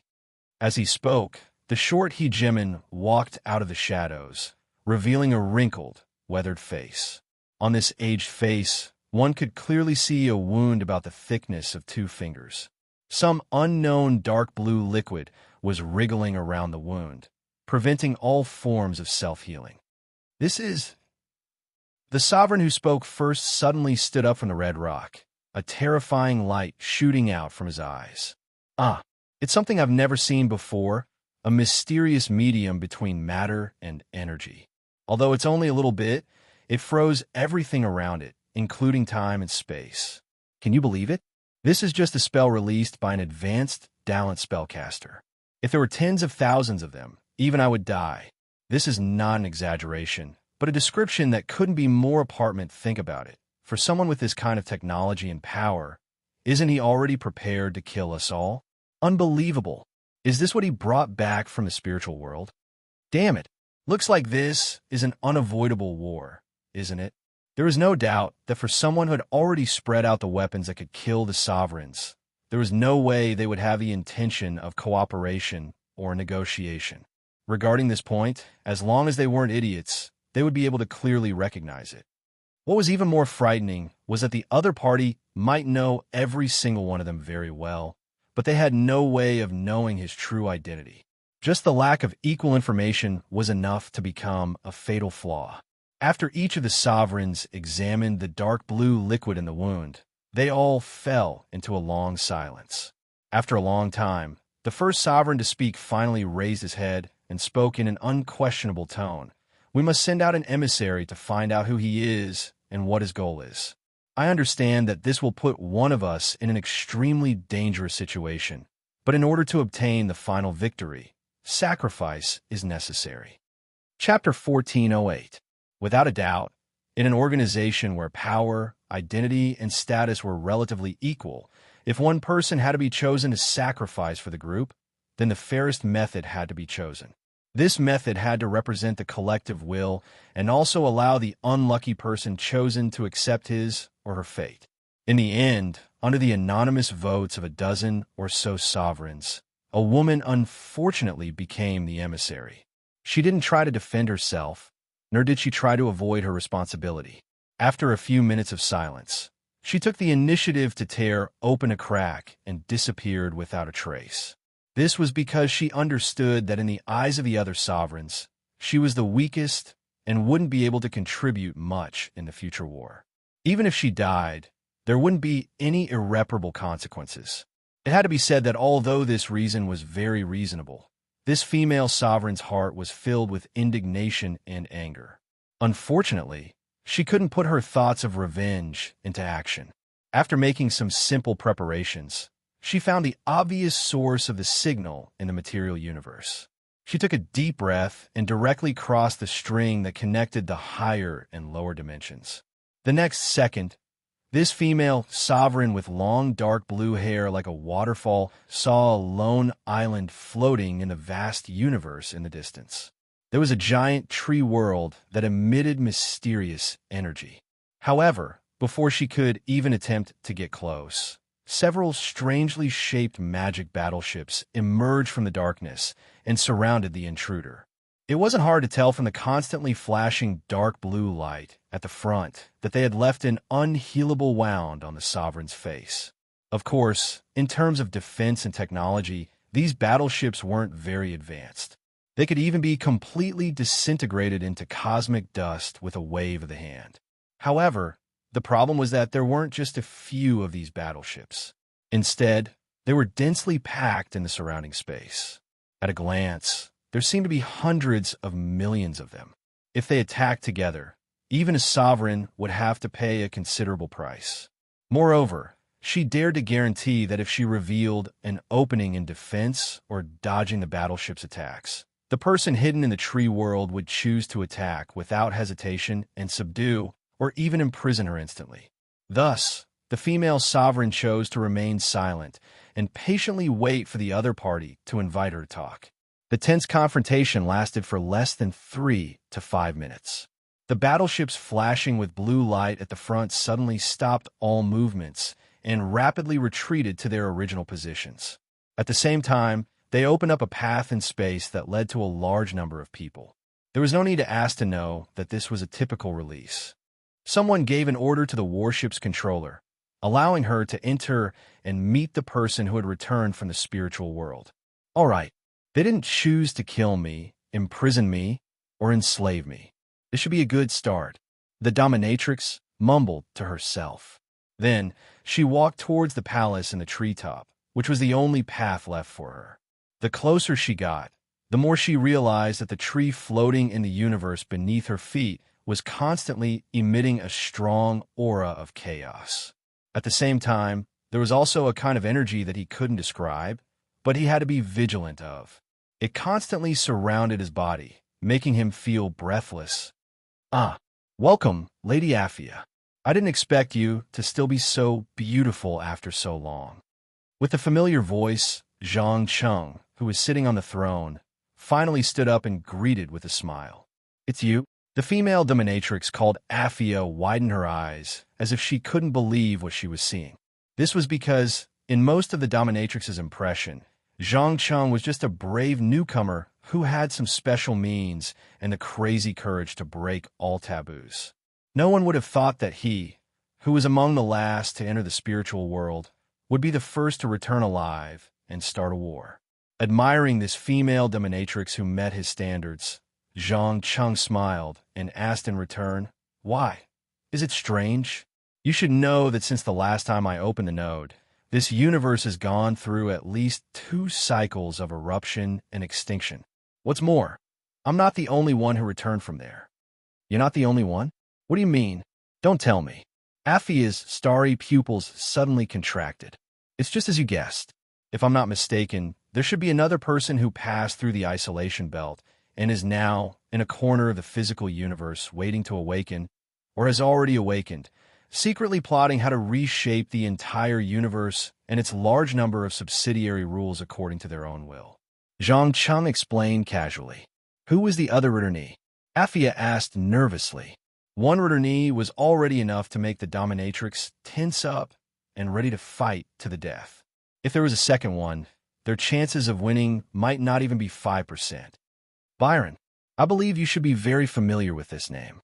He is the first high-level life form born in this physical universe, and he is also the first madman who sensed the ceiling and voluntarily gave up everything. Without hiding anything, Zhang Cheng directly said the name that the other party wanted to know. As a person who liked to plan for the worst, he didn't think that Byron would choose to stay in the shattered spiritual world. He would definitely be like him, choosing to risk the danger of disappearing forever and passing through the isolation zone before being resurrected. This was also why he was constantly releasing signals to the entire universe. He wanted to use this method to let his former collaborator and current competitor make it clear that he had been resurrected. As for the dominatrix of the old universe, they were no longer in his consideration. Byron, the original dominatrix, the supreme dominator, explorer, and destroyer. He was the one who created the most glorious era of this universe, and he was also the one who destroyed the originally perfect cycle and balance. Aphia read the description written in the ancient book in a low voice. Perhaps in the eyes of many dominatrix born later, Byron was just an ancient symbol that only existed in books and memories. But for those who had walked step by step from the distant past and witnessed that period of history with their own eyes, she knew better than anyone how powerful the original dominatrix was. He was like a savior who dispelled the darkness and established order with his own hands. He was also a tyrant who didn't allow anyone to disobey his will. That's right, he was a tyrant. Although the new dominatrix didn't realize this at first, by the time they realized it, it was already too late. Chapter 1409. There was no doubt that Afia's feelings for Byron were complicated. From initial worship and obedience, to later suspicion, betrayal, and finally falling out. She didn't even know what kind of attitude she would show if the other party appeared again. Under this incomparably tangled emotional torture, she was silent for more than 10 minutes before asking, "What about evidence? What evidence do you have to prove that he also came back from that world?" "Evidence? Ha ha. Believe me, I don't need to prove anything. I have seen him in the spiritual world, talked with him, cooperated with him, discussed with him, and fought with him. I know him better than any of you. If there is anyone in the whole universe who can compete with me, it must be him. Byron won't die. He will survive like me. Of course, it can't be ruled out that he will lose something in the process, but the gains will definitely be much more than the losses." When saying this, Zhang Cheng's tone was full of determination, without a trace of hesitation, because he needed an opponent, an enemy. Only in this way could he burst out all his potential to the maximum and move toward the goal of a higher life form. If he succeeded, then he would be the only ruler connecting the material and spiritual worlds, and could even be crowned with the title of the Supreme God. "You saw him in the spiritual world? What did he look like at that time?" Afia carefully probed. Zhang Cheng touched his chin and searched for a slightly vague memory, then slowly said, "He was wearing a black cloak at that time, and his whole body was so thin that there was almost only skin and bones left. His appearance was like the undead spellcasters mentioned in some magic civilizations, the Lich or the Grim Reaper." "You mean there's almost no vitality left in his body?" Afia suddenly frowned for some reason. "Why, do you think it's strange?" Zhang Cheng pursed his lips, and a playful smile appeared. "The spiritual world is a very pure place, so pure that you can't disguise yourself. This was because every action or thought of yours would be presented in a straightforward manner. So the Byron I saw was the real Byron without any disguise. And the Byron you saw was under layers of disguise and deception." Afuya nodded thoughtfully, then asked, "Then what secrets did you discover in the spiritual world? How do you want to reshape the universe?" "You want to know? Sorry, it's hard to put this into words. If one really wanted to know what secrets were hidden in the spiritual world, one could only feel it through one's eyes, hands, and the pure spirit. Because even Byron and I can't guarantee that what we understand is 100% correct. All right, let's stop talking nonsense here. If I'm not wrong, you must be an emissary sent by the sovereigns. Or, to put another way, you're a sacrifice that they're willing to sacrifice, right?" After saying that, Zhang Cheng's eyes shot out two sharp cold lights. Although he had never treated the sovereigns of the old era as enemies, if they came looking for trouble, he wouldn't mind getting rid of them in advance. "You're right. I am the messenger, but I am also the victim. Now, I've more or less completed my mission. Obviously, you won't negotiate with us at all. You have an even grander goal, one that can almost be called crazy. We're already destined to be enemies, so there's nothing to talk about. If you don't want to kill me, imprison me, or enslave me, I'd like to take my leave now." Afuya bowed gracefully. This wasn't some hypocritical etiquette, but the weak expressing their respect to the strong. This was because the young man in front of her, who had just been resurrected, was already standing at a position higher than the sovereigns. Although he hadn't completed the final transformation, it was only a matter of time. However, Zhang Cheng didn't seem to want to let her go just like that. He meaningfully urged her to stay. "Do you have to leave immediately? Why don't you stay and have a drink together and exchange some views and opinions? Even I know that you are different from those die-hard conservatives. You don't have their ambitions and desires, and you're not keen on power or dominance." "What are you trying to say?" Afuya seemed to sense some kind of intention and instantly became nervous. "Relax. I don't plan to kill you, at least not now. I just want to give you a chance to make a choice. As a sovereign, you should already be able to feel that the cycle of the material universe can hardly continue for much longer.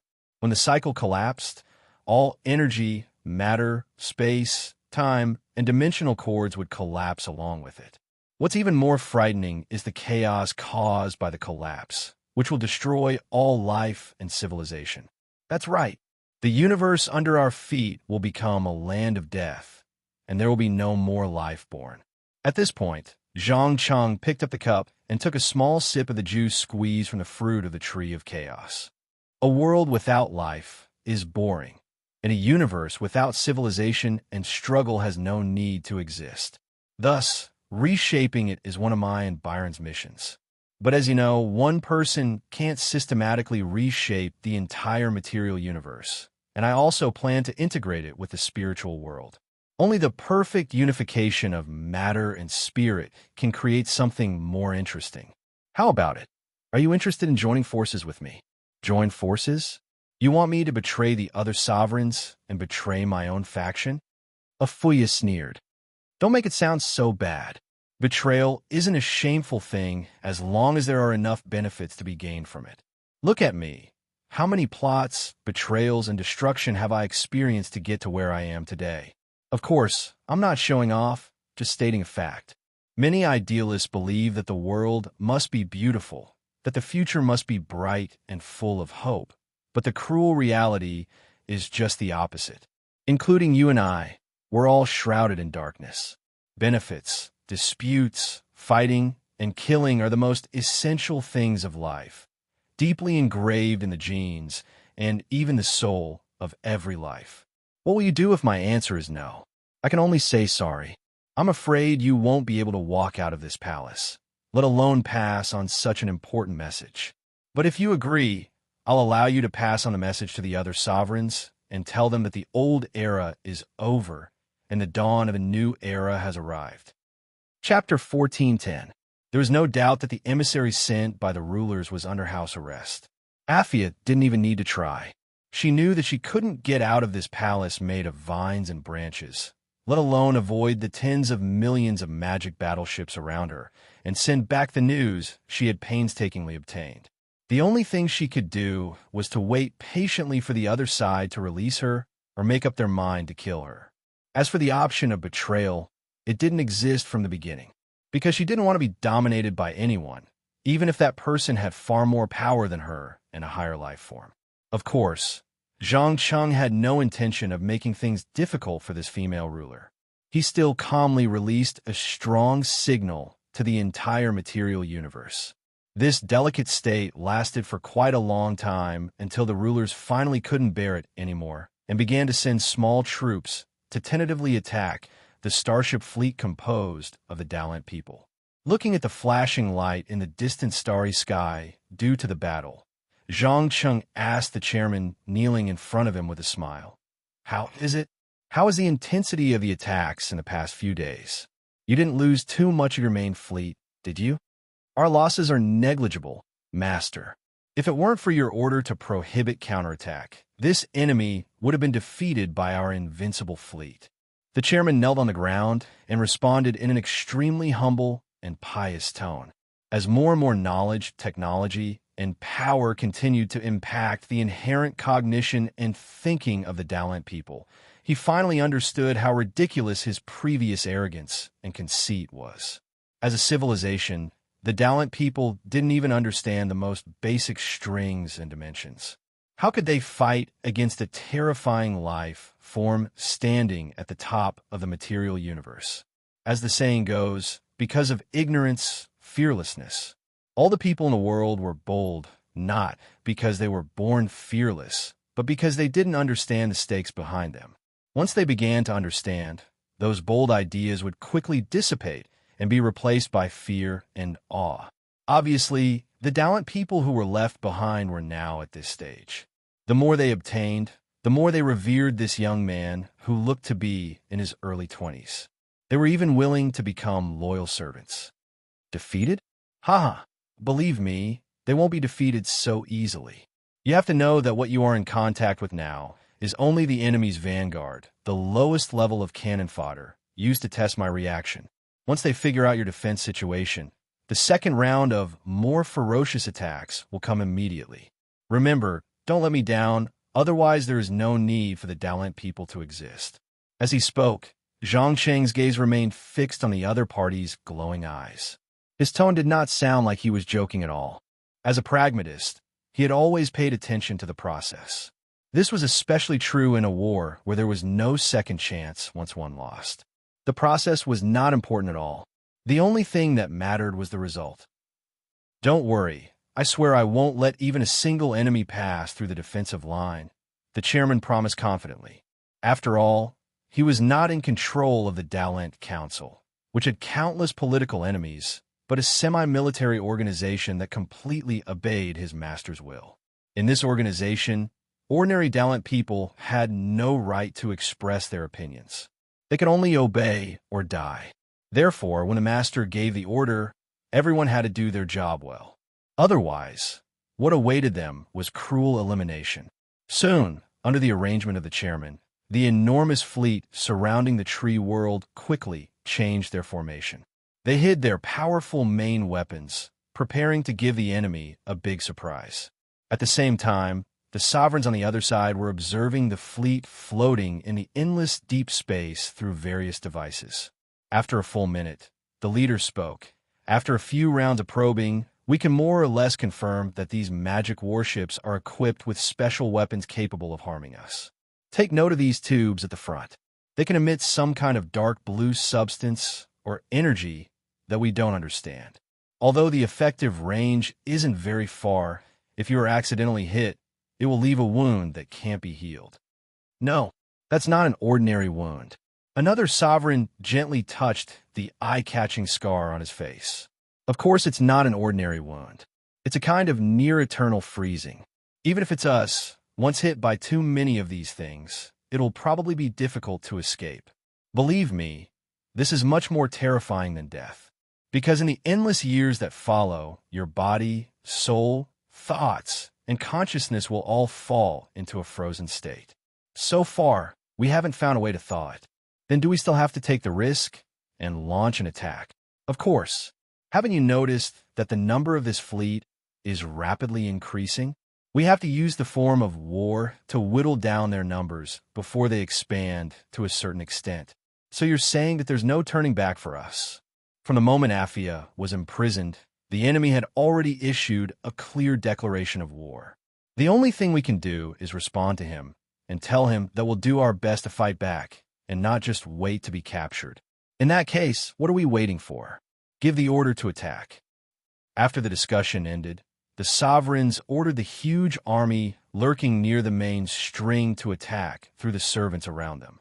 For a time, civilizations from various dimensions with different shapes and technologies poured into this star field like a tide. At a glance, there were more than hundreds of billions of super battleships emitting stellar energy, surrounding the tree world from all directions. Appreciating this spectacular scene, Zhang Cheng immediately pursed his lips and muttered to himself in a voice that only he could hear, "Ah, they really came to play the music of the twilight of the old era." But unfortunately, quantity doesn't mean quality. Let me tell you what true transcendence is, what true power is. Of course, spirit without matter is illusory, but matter without spirit is also fragile.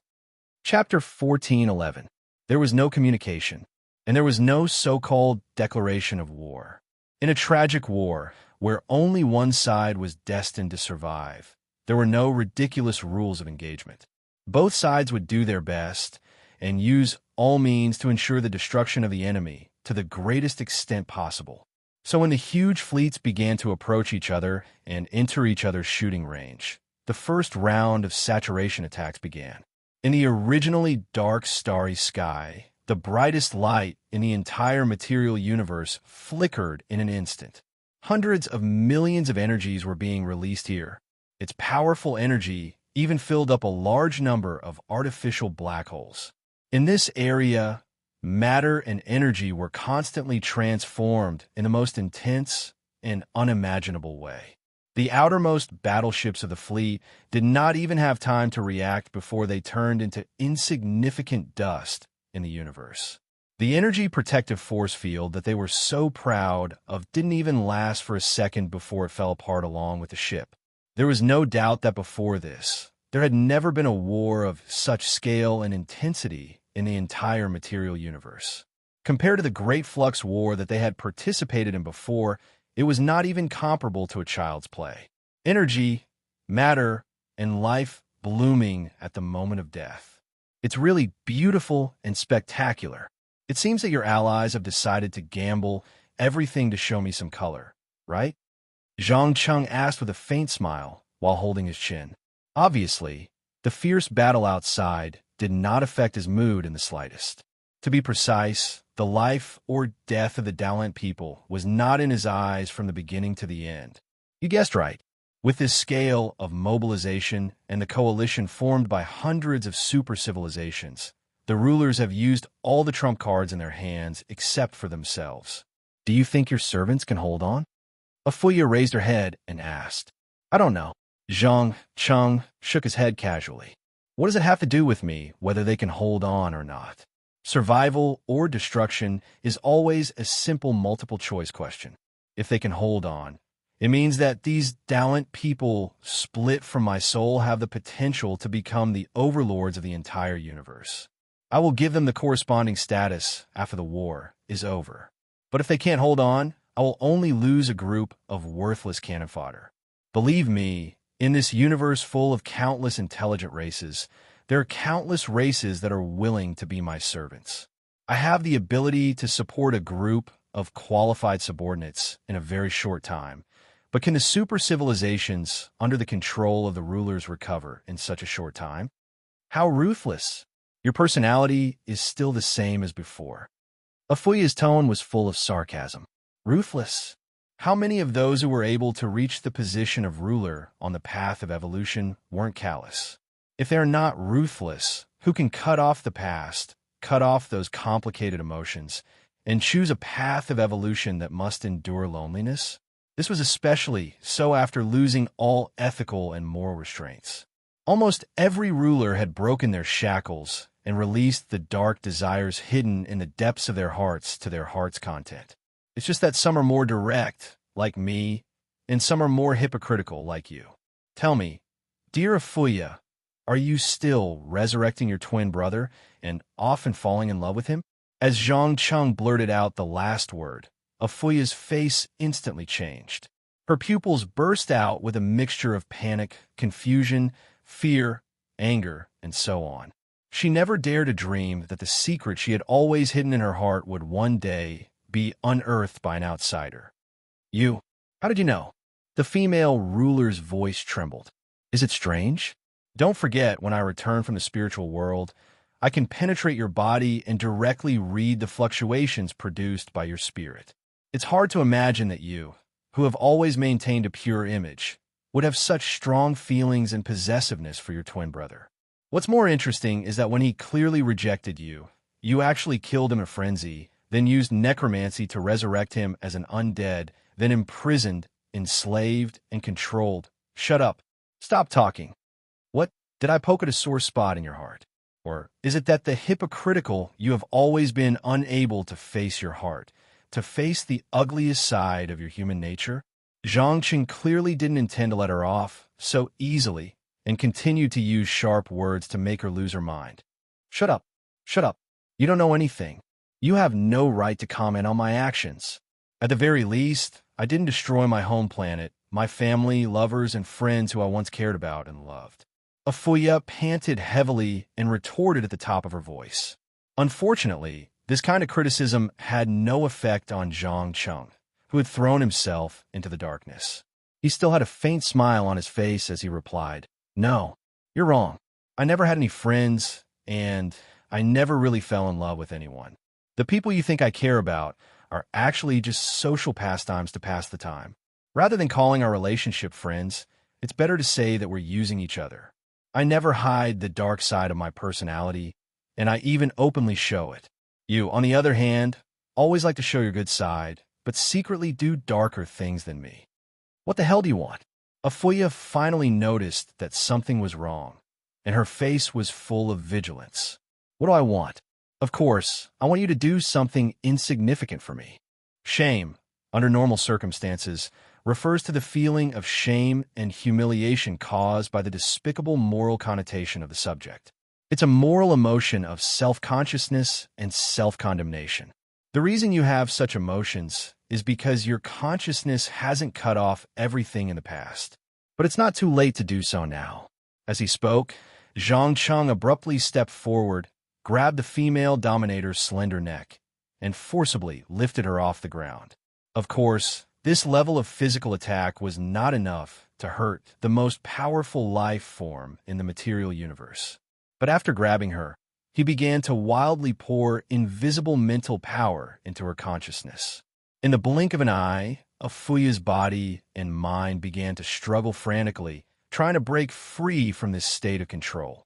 Unfortunately, after her psychological line of defense was broken, a flaw appeared in her mental barrier, and Zhang Cheng took advantage of it. Her main personality unknowingly received some information she shouldn't have received. Chapter 14:12.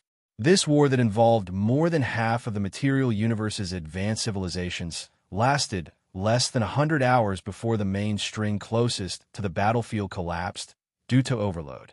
Almost every intelligent life form with the ability to observe could clearly see that a massive hole had appeared in the stable cycle of the multidimensional universe, one that could not be repaired or repaired.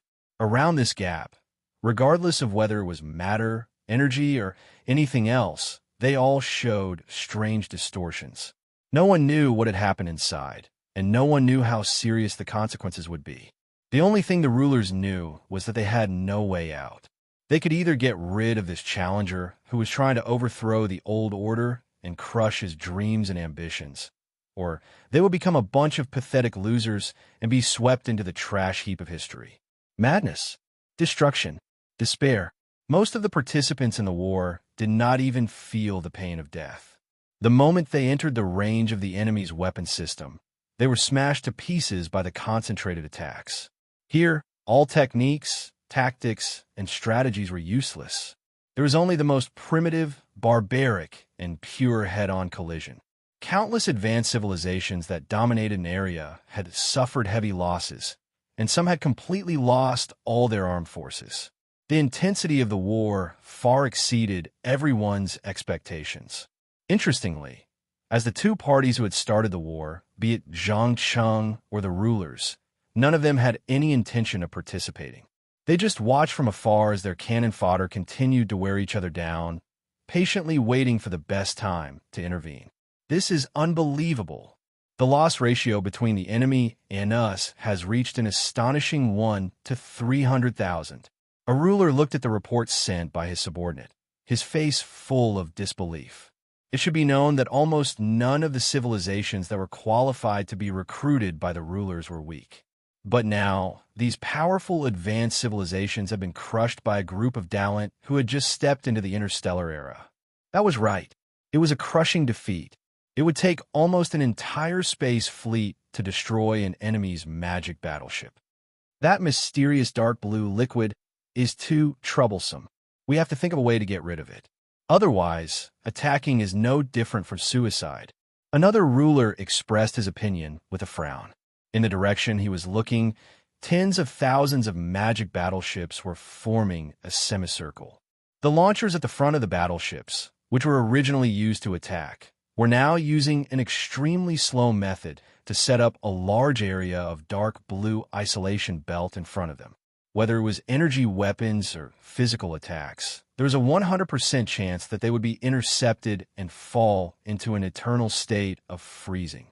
Only in the instant that the defenses were removed and the rulers launched a counterattack would the fleets have a chance to pass through the barrier and destroy the enemy battleships behind them. However, the price they had to pay was that they had to suffer 300,000 times more casualties than the enemy. If Dalen's people did not take the initiative to remove the barrier, they did not even know if they could deal with the enemy. There is nothing more despairing than fighting a war with no hope of victory. Even the rulers could feel the despair of the fleet's commanders who had initiated the attack. Then the ruler to the rulers, the ruler of the ruler to the ruler of the ruler, to be, then the ruler. Then the ruler, why are you back? The first ruler to react had a look of surprise in his eyes.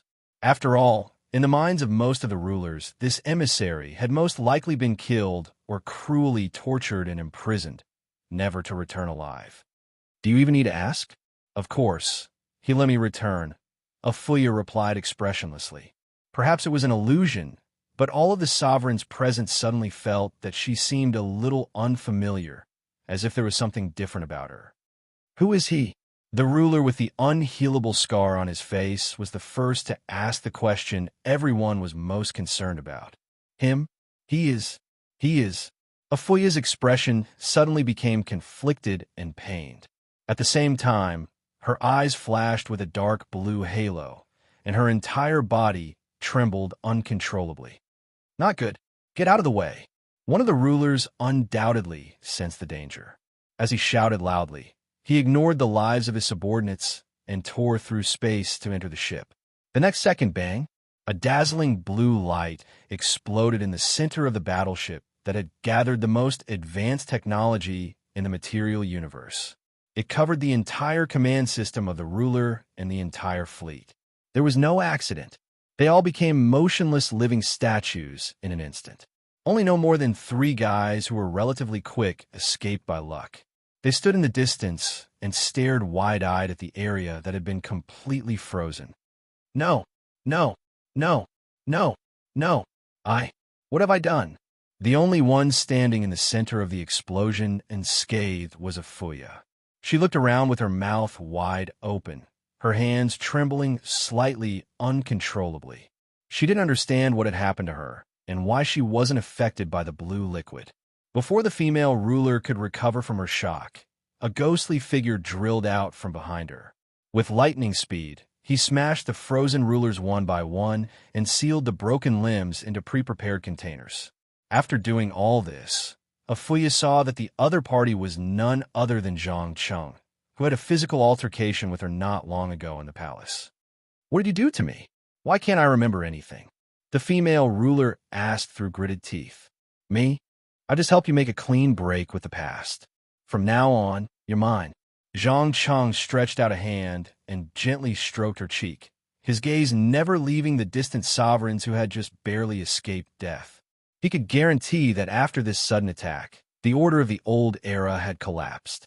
When all the advanced civilizations realized that the rulers were no longer the most advanced life form in the material universe, they would inevitably submit to him, the new ruler.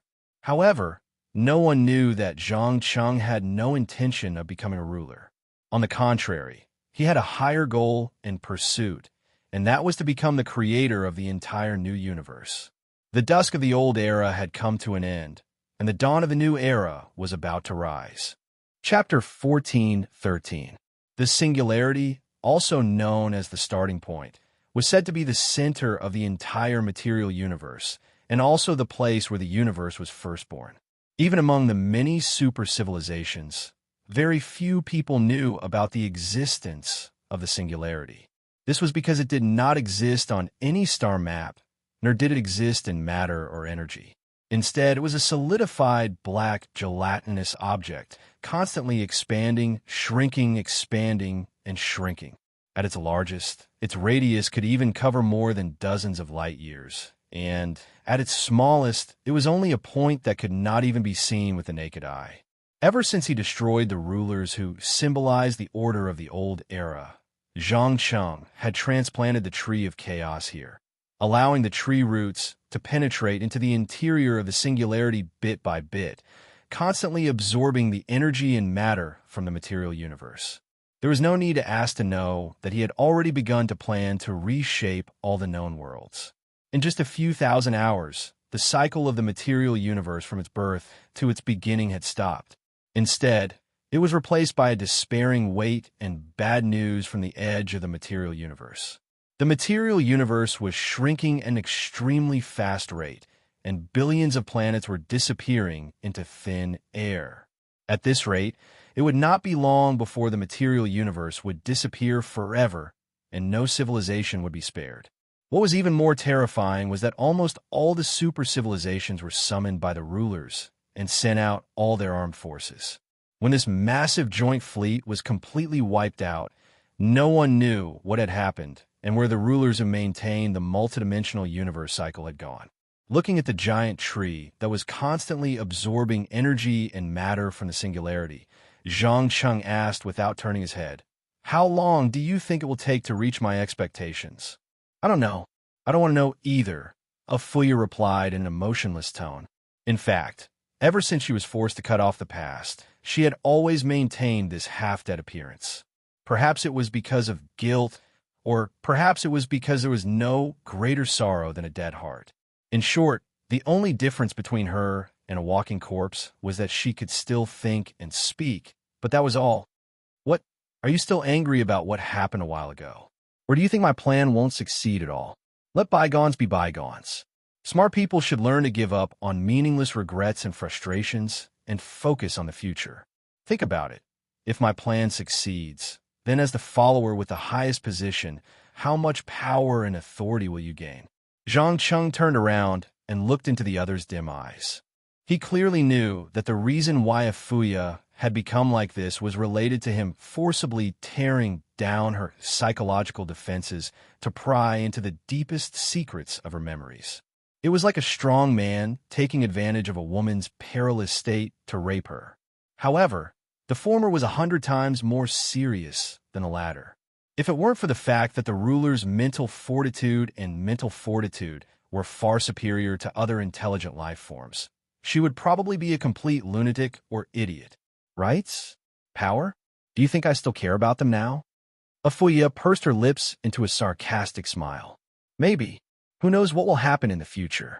At least according to my experience, all psychological wounds will eventually be healed by time. But the primitive desires hidden in the deepest part of the heart will never disappear. Zhang Cheng shrugged indifferently. After all, the reason he kept this female ruler was not for anything else, but to have someone to communicate with. As a creator who was about to end the old universe and create a new one, those ordinary life forms could no longer keep up with Zhang Cheng's way of thinking. Even the ruler found it difficult to understand. Perhaps the only one who could communicate normally with him was Byron, who was still hiding somewhere. While the two were paying attention to the growth of the Tree of Chaos and admiring the countless civilizations trying their best to make the stopped cycle flow again in order to survive, far away in a dark universe without any light or stars, the original ruler had been resurrected from the dead. He first surveyed the harsh environment around him, then felt the constant loss of energy. He grinned and muttered to himself, it seems that he woke up earlier than I expected and has begun to reshape the entire physical universe. At the current rate of loss, there isn't much time left for me. But it doesn't matter. Even if the singularity is occupied, I still have a backup plan." As soon as he finished speaking, Byron slowly took out a crystal completely composed of spiritual energy from his chest, where his heart was located, and then directly crushed it. Boom! A dazzling white light illuminated this desolate area that had been completely dark since birth. The next second, under the effect of powerful spiritual energy, all matter began to rapidly disintegrate and recombine, finally forming a stable passage to the spiritual world. Next, I will begin to tear apart the physical universe that is about to be destroyed and reshape a new world that is under my control. Once my world is reshaped, let's have a showdown. With that, Byron used the energy from the spiritual world to forcibly establish a terrifying force field. He also began to frantically gather matter and energy, concentrating them on a single point. Since neither of them had any intention of hiding, they could sense each other's existence and what the other was doing. However, what was interesting was that regardless of whether it was Zhang Cheng, who firmly held the initiative, or Byron, who was half a step behind, neither of them had any intention of causing trouble for the other, nor did they start a battle of life and death in advance to determine who was the sole creator. On the contrary, perhaps in their subconscious, they both hoped to see what the new world in each other's minds was like, how it was different from their expectations, and how it was similar to theirs. Just like that, matter and energy continued to gather, and gather again at the 2 points after an unknown period of time. When more than 1/10 of the total amount of energy and matter had been absorbed, the stable physical universe began to erupt with unprecedented disasters. Just the chain expansion caused by stars losing too much energy caused countless star regions to turn into nothingness. From the star map, the entire universe was filled with unobservable regions of various sizes. Some of these places were black holes caused by gravitational collapse, while others had directly lost the support of matter and energy, entering a distorted state of the void. Chapter 14:14. With the continuous loss of matter and energy, the old universe was inevitably heading toward destruction. Meanwhile, two new universes with completely different characteristics were still in the process of being born. Through the star map, one could clearly see two powerful gravitational points forming inside the old universe, continuously dividing up the old universe's heritage. Some advanced civilizations even tried to use some means to escape, but in the end, they all failed. Whether it was Zhang Cheng or Byron, they did not have the slightest bit of mercy. What they wanted to create was a new world that completely obeyed their will and ideals, not a group of civilizations born from the old universe that retained a lot of knowledge, memories, and emotions. When the escape devices of these advanced civilizations were about to reach the edge of the void, they were all crushed by some invisible force without exception. Not a single record was left behind. As more and more advanced civilizations died, all the futile struggles and resistance finally stopped, replaced by an indescribable madness. In the shrinking old universe, all the civilizations that had not yet perished could not help but flee toward the relatively stable areas. In order to seize these habitable planets and galaxies, they did not hesitate to invest the last strength of the entire civilization, just to linger on for a little while longer. The cruel reality once again proved that when survival was threatened, all ethics, morals, laws, and so on, which extended from the foundation of civilization, will be instantly abandoned by their creators, replaced by the most primitive and naked instincts and desires. Slaughter, destruction, death. Almost every civilization that still had the ability to commit violence was venting their fear of death and the future to their heart's content. This was because they did not know what was going on at all. They only knew that the space they relied on for survival was constantly shrinking, and no galaxy could be considered safe or stable. Fortunately, this intense fear did not last for too long. When the energy and matter absorbed by the two new universes reached a critical point, this unrestrained plundering finally stopped. At this moment, the old universe had shrunk to less than 1/10 of the original physical universe. It was like a sieve riddled with holes. Although it had not completely perished, there were not many places left that were suitable for habitation. Most importantly, the rule power that maintained its operation no longer existed, leaving only ruins and devastation. Just as the survivors began to cry tears of joy, thinking that they had escaped disaster, two dazzling balls of light shot out from the left and right ends of the old universe. The next second, a powerful impact and energy release enveloped the few remaining areas of the old universe. Impact, explosion, fusion. In front of the power generated by the birth of the new universe, the old universe, which was riddled with holes, was as fragile as a newborn baby. In the blink of an eye, it was completely devoured, but slowly, because the two new universes used unique rules at the edge of their respective areas of influence. An area similar to an isolation zone slowly formed. After an unknown amount of time, as the two new universes gradually stabilized and began to form a stable galaxy, and even the origin of species appeared, Zhang Cheng, who had always been focused, finally relaxed a little. Raising his right hand to feel the rules that he had personally created around him, he smiled and mumbled to himself, "Is this the power of the Creator? Was this the level of existence beyond the ruler realm? It seemed pretty good. Now, I've finally become a true immortal." Just as he finished speaking, A familiar translucent figure suddenly appeared in front of him and greeted him with a smile. "Long time no see, my dear friend. I didn't expect that we would meet in such a way.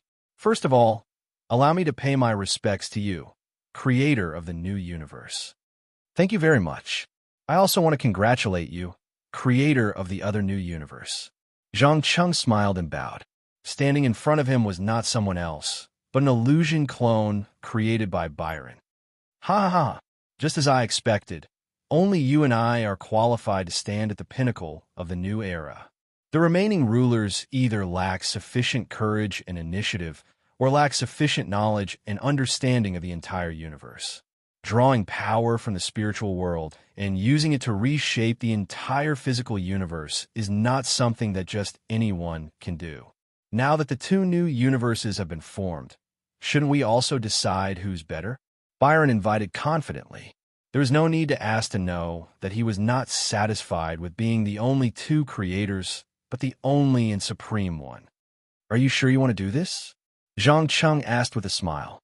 One had to know that as masters of creation, both of them were bound to the universe they had created. This also meant that if one wanted to kill or pull the other down from a high place, they would first have to destroy the world that the other party had created. This was not an easy task. After all, the reason why the previous physical universes were easily destroyed was because they did not have a strong and independent subjective consciousness, relying only on the rulers to manifest their existence. On the other hand, the stable laws had been damaged too many times. But now, the two new universes had a supreme creator. No matter how great the damage was, as long as there was no leakage of matter and energy, even if all the celestial bodies were destroyed, they could be reborn with a thought. However, Byron obviously did not think so. He raised his chin slightly and said meaningfully, "Why not? I believe you should know very well that whether it's humans, species, or civilizations, if they want to become stronger, they must have at least one competitor. Think about those laughable rulers. They actually tried to establish organizations to resolve the conflicts between each other, using almost laughable methods to protect their rights and status from being shaken. But in the end, they were eliminated. I agree with your point of view. Having a competitor of comparable strength is a good thing. But the problem is that with the power we have now, a direct confrontation will cause too much unrest. Moreover, as new students, you and I don't even have a deep understanding of our current situation and abilities. Then when do you think we should start this competition? Perhaps when the first batch of mature civilizations appear in our respective universes, that will be the signal for us to fight." "Civilization? I understand what you mean. In that case, I'll go back and wait patiently. After all, you and I have enough time and patience." Chapter 14:15. Nurture, birth, growth, evolution.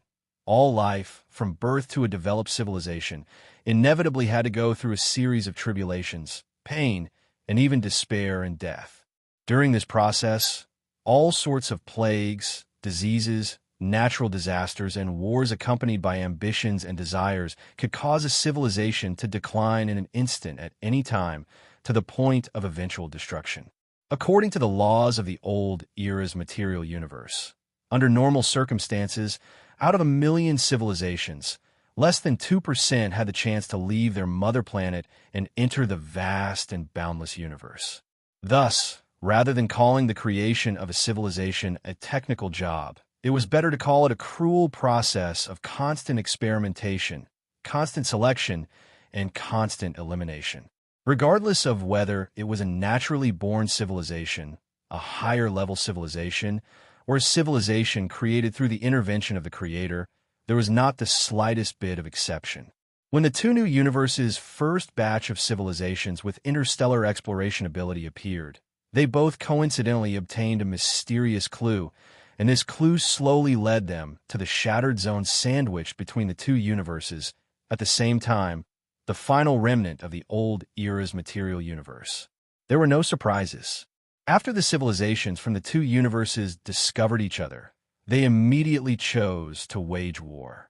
In a short period of time, this ancient and strange space was filled with all sorts of strange weapons, battleships, and races. They only had one goal: and that was to seize the mysterious celestial body, flickering with a strange radiance at the center. No one knew what this oval-shaped ball of light was, only that it might hide a huge secret and treasure. Perhaps it was profound and incomprehensible knowledge, or perhaps it was a destructive weapon left behind by the Creator. But regardless of which civilization it was, they wouldn't allow anyone other than themselves to obtain it. These civilizations that endured enormous sacrifices and casualties simply didn't know that at this very moment, their every action was exposed to the two creators, and even their thoughts and inner thoughts were no exception. Interesting. You actually chose the laws of chaos that are filled with uncertainty to create life and civilization. Tell me, what made you make such a foolish decision? Byron looked down on this war that ran through different dimensions from above. Without a doubt, that so-called treasure actually didn't have anything inside. It was only a primer, a prop used to start the war. And his true goal was to determine victory and defeat with his only competitor. As a creator, Byron could no longer recklessly unleash his power like before. Otherwise, the order and laws he had painstakingly established would collapse in an extremely short period of time, and everything would return to nothingness and chaos. Therefore, after much consideration, the two of them decided to use another method to verify whose idea was more correct and whose power was greater. Unfortunately, the civilizations nurtured in the new universe naturally became pawns to be manipulated and fooled. Chaos means uncertainty. It meant limitless possibilities. It could be good, it could be bad, it could be full of life, it could be dead. In short, without enough chaos precepts, the life and universe you created would be incomplete, unable to reach the ceiling above your head. I admit that from the current progress of the war, the civilization you created clearly has the absolute advantage. But don't forget that uncertainty also means that miracles can happen. Just like how I, a life form from the old era of the three-dimensional universe, can now stand here and compete with you, Zhang Cheng replied casually. Through the last string that pierced through the old universe, he could clearly see that the civilization he nurtured was retreating step by step, and they were about to lose their last line of defense. But what was interesting was that a young commander who originally had no status suddenly launched a military coup and snatched the command authority from the Joint Fleet. Then, he launched a counterattack with lightning speed. Under his bold and even crazy strategic guidance, the huge fleet that had originally chosen to retreat in despair once again erupted with unprecedented combat power, and it didn't take long for them to drive the enemy out of the territory that originally belonged to them. For a moment, the anxious war seemed to have returned to its original point. Seeing this scene, Byron raised his eyebrows in surprise and said in a half-joking tone, "This is the miracle you mentioned? Unbelievable." Zhang Cheng nodded with a smile. "That's right. This is the power of miracles. You have to understand that between order and chaos is a curve that is constantly changing. When it falls into underestimation, it will produce indescribable disasters and despair. But once it reaches the peak, almost nothing can stop it. Therefore, this war will last for a very long time, and countless geniuses and heroes will emerge. Perhaps you and I will never be able to determine the victor." Interesting point of view. Perhaps you are right, and we will never be able to determine the victor by relying on this method. But this doesn't seem to be a bad thing. At least we can see each other's ultimate understanding of the universe from this war. Through competition, you and I will slowly understand our full potential and then feel the opportunity for the next evolution and self-transcendence. When saying this, Byron didn't hide the insatiable and never-ending pace in his heart. He didn't feel satisfied because he had surpassed the limits of the ruler, and he didn't stop moving forward. On the contrary, he had already cast his gaze into the distance early on. Looks like you've noticed it too, haven't you?" Zhang Cheng smiled meaningfully. Ever since the new universe stabilized, he could vaguely sense that there seemed to be some unknown region in the place outside the shattered spiritual world. However, with the power and life level he currently possessed, he was far from reaching the prerequisite to enter. It was like when many low-level civilizations correctly understood the universe for the first time, they began to imagine what was at the end of the universe. A wall? A mirror? An endless darkness? Or a void that distorted everything? When one's perception reached a certain limit, they would often be able to sense things that others overlooked. In Zhang Cheng's eyes, evolution was a never-ending process. Either you would be eliminated in this process, or you would bravely move forward. No matter what you encountered, you would have to unswervingly walk forward. Ha ha! Of course. How could I not feel it? Perhaps you and I are not alone, and perhaps our path of evolution has only just begun. How about it? Are you interested in maintaining this competitive and cooperative relationship? Of course. It would be my honor.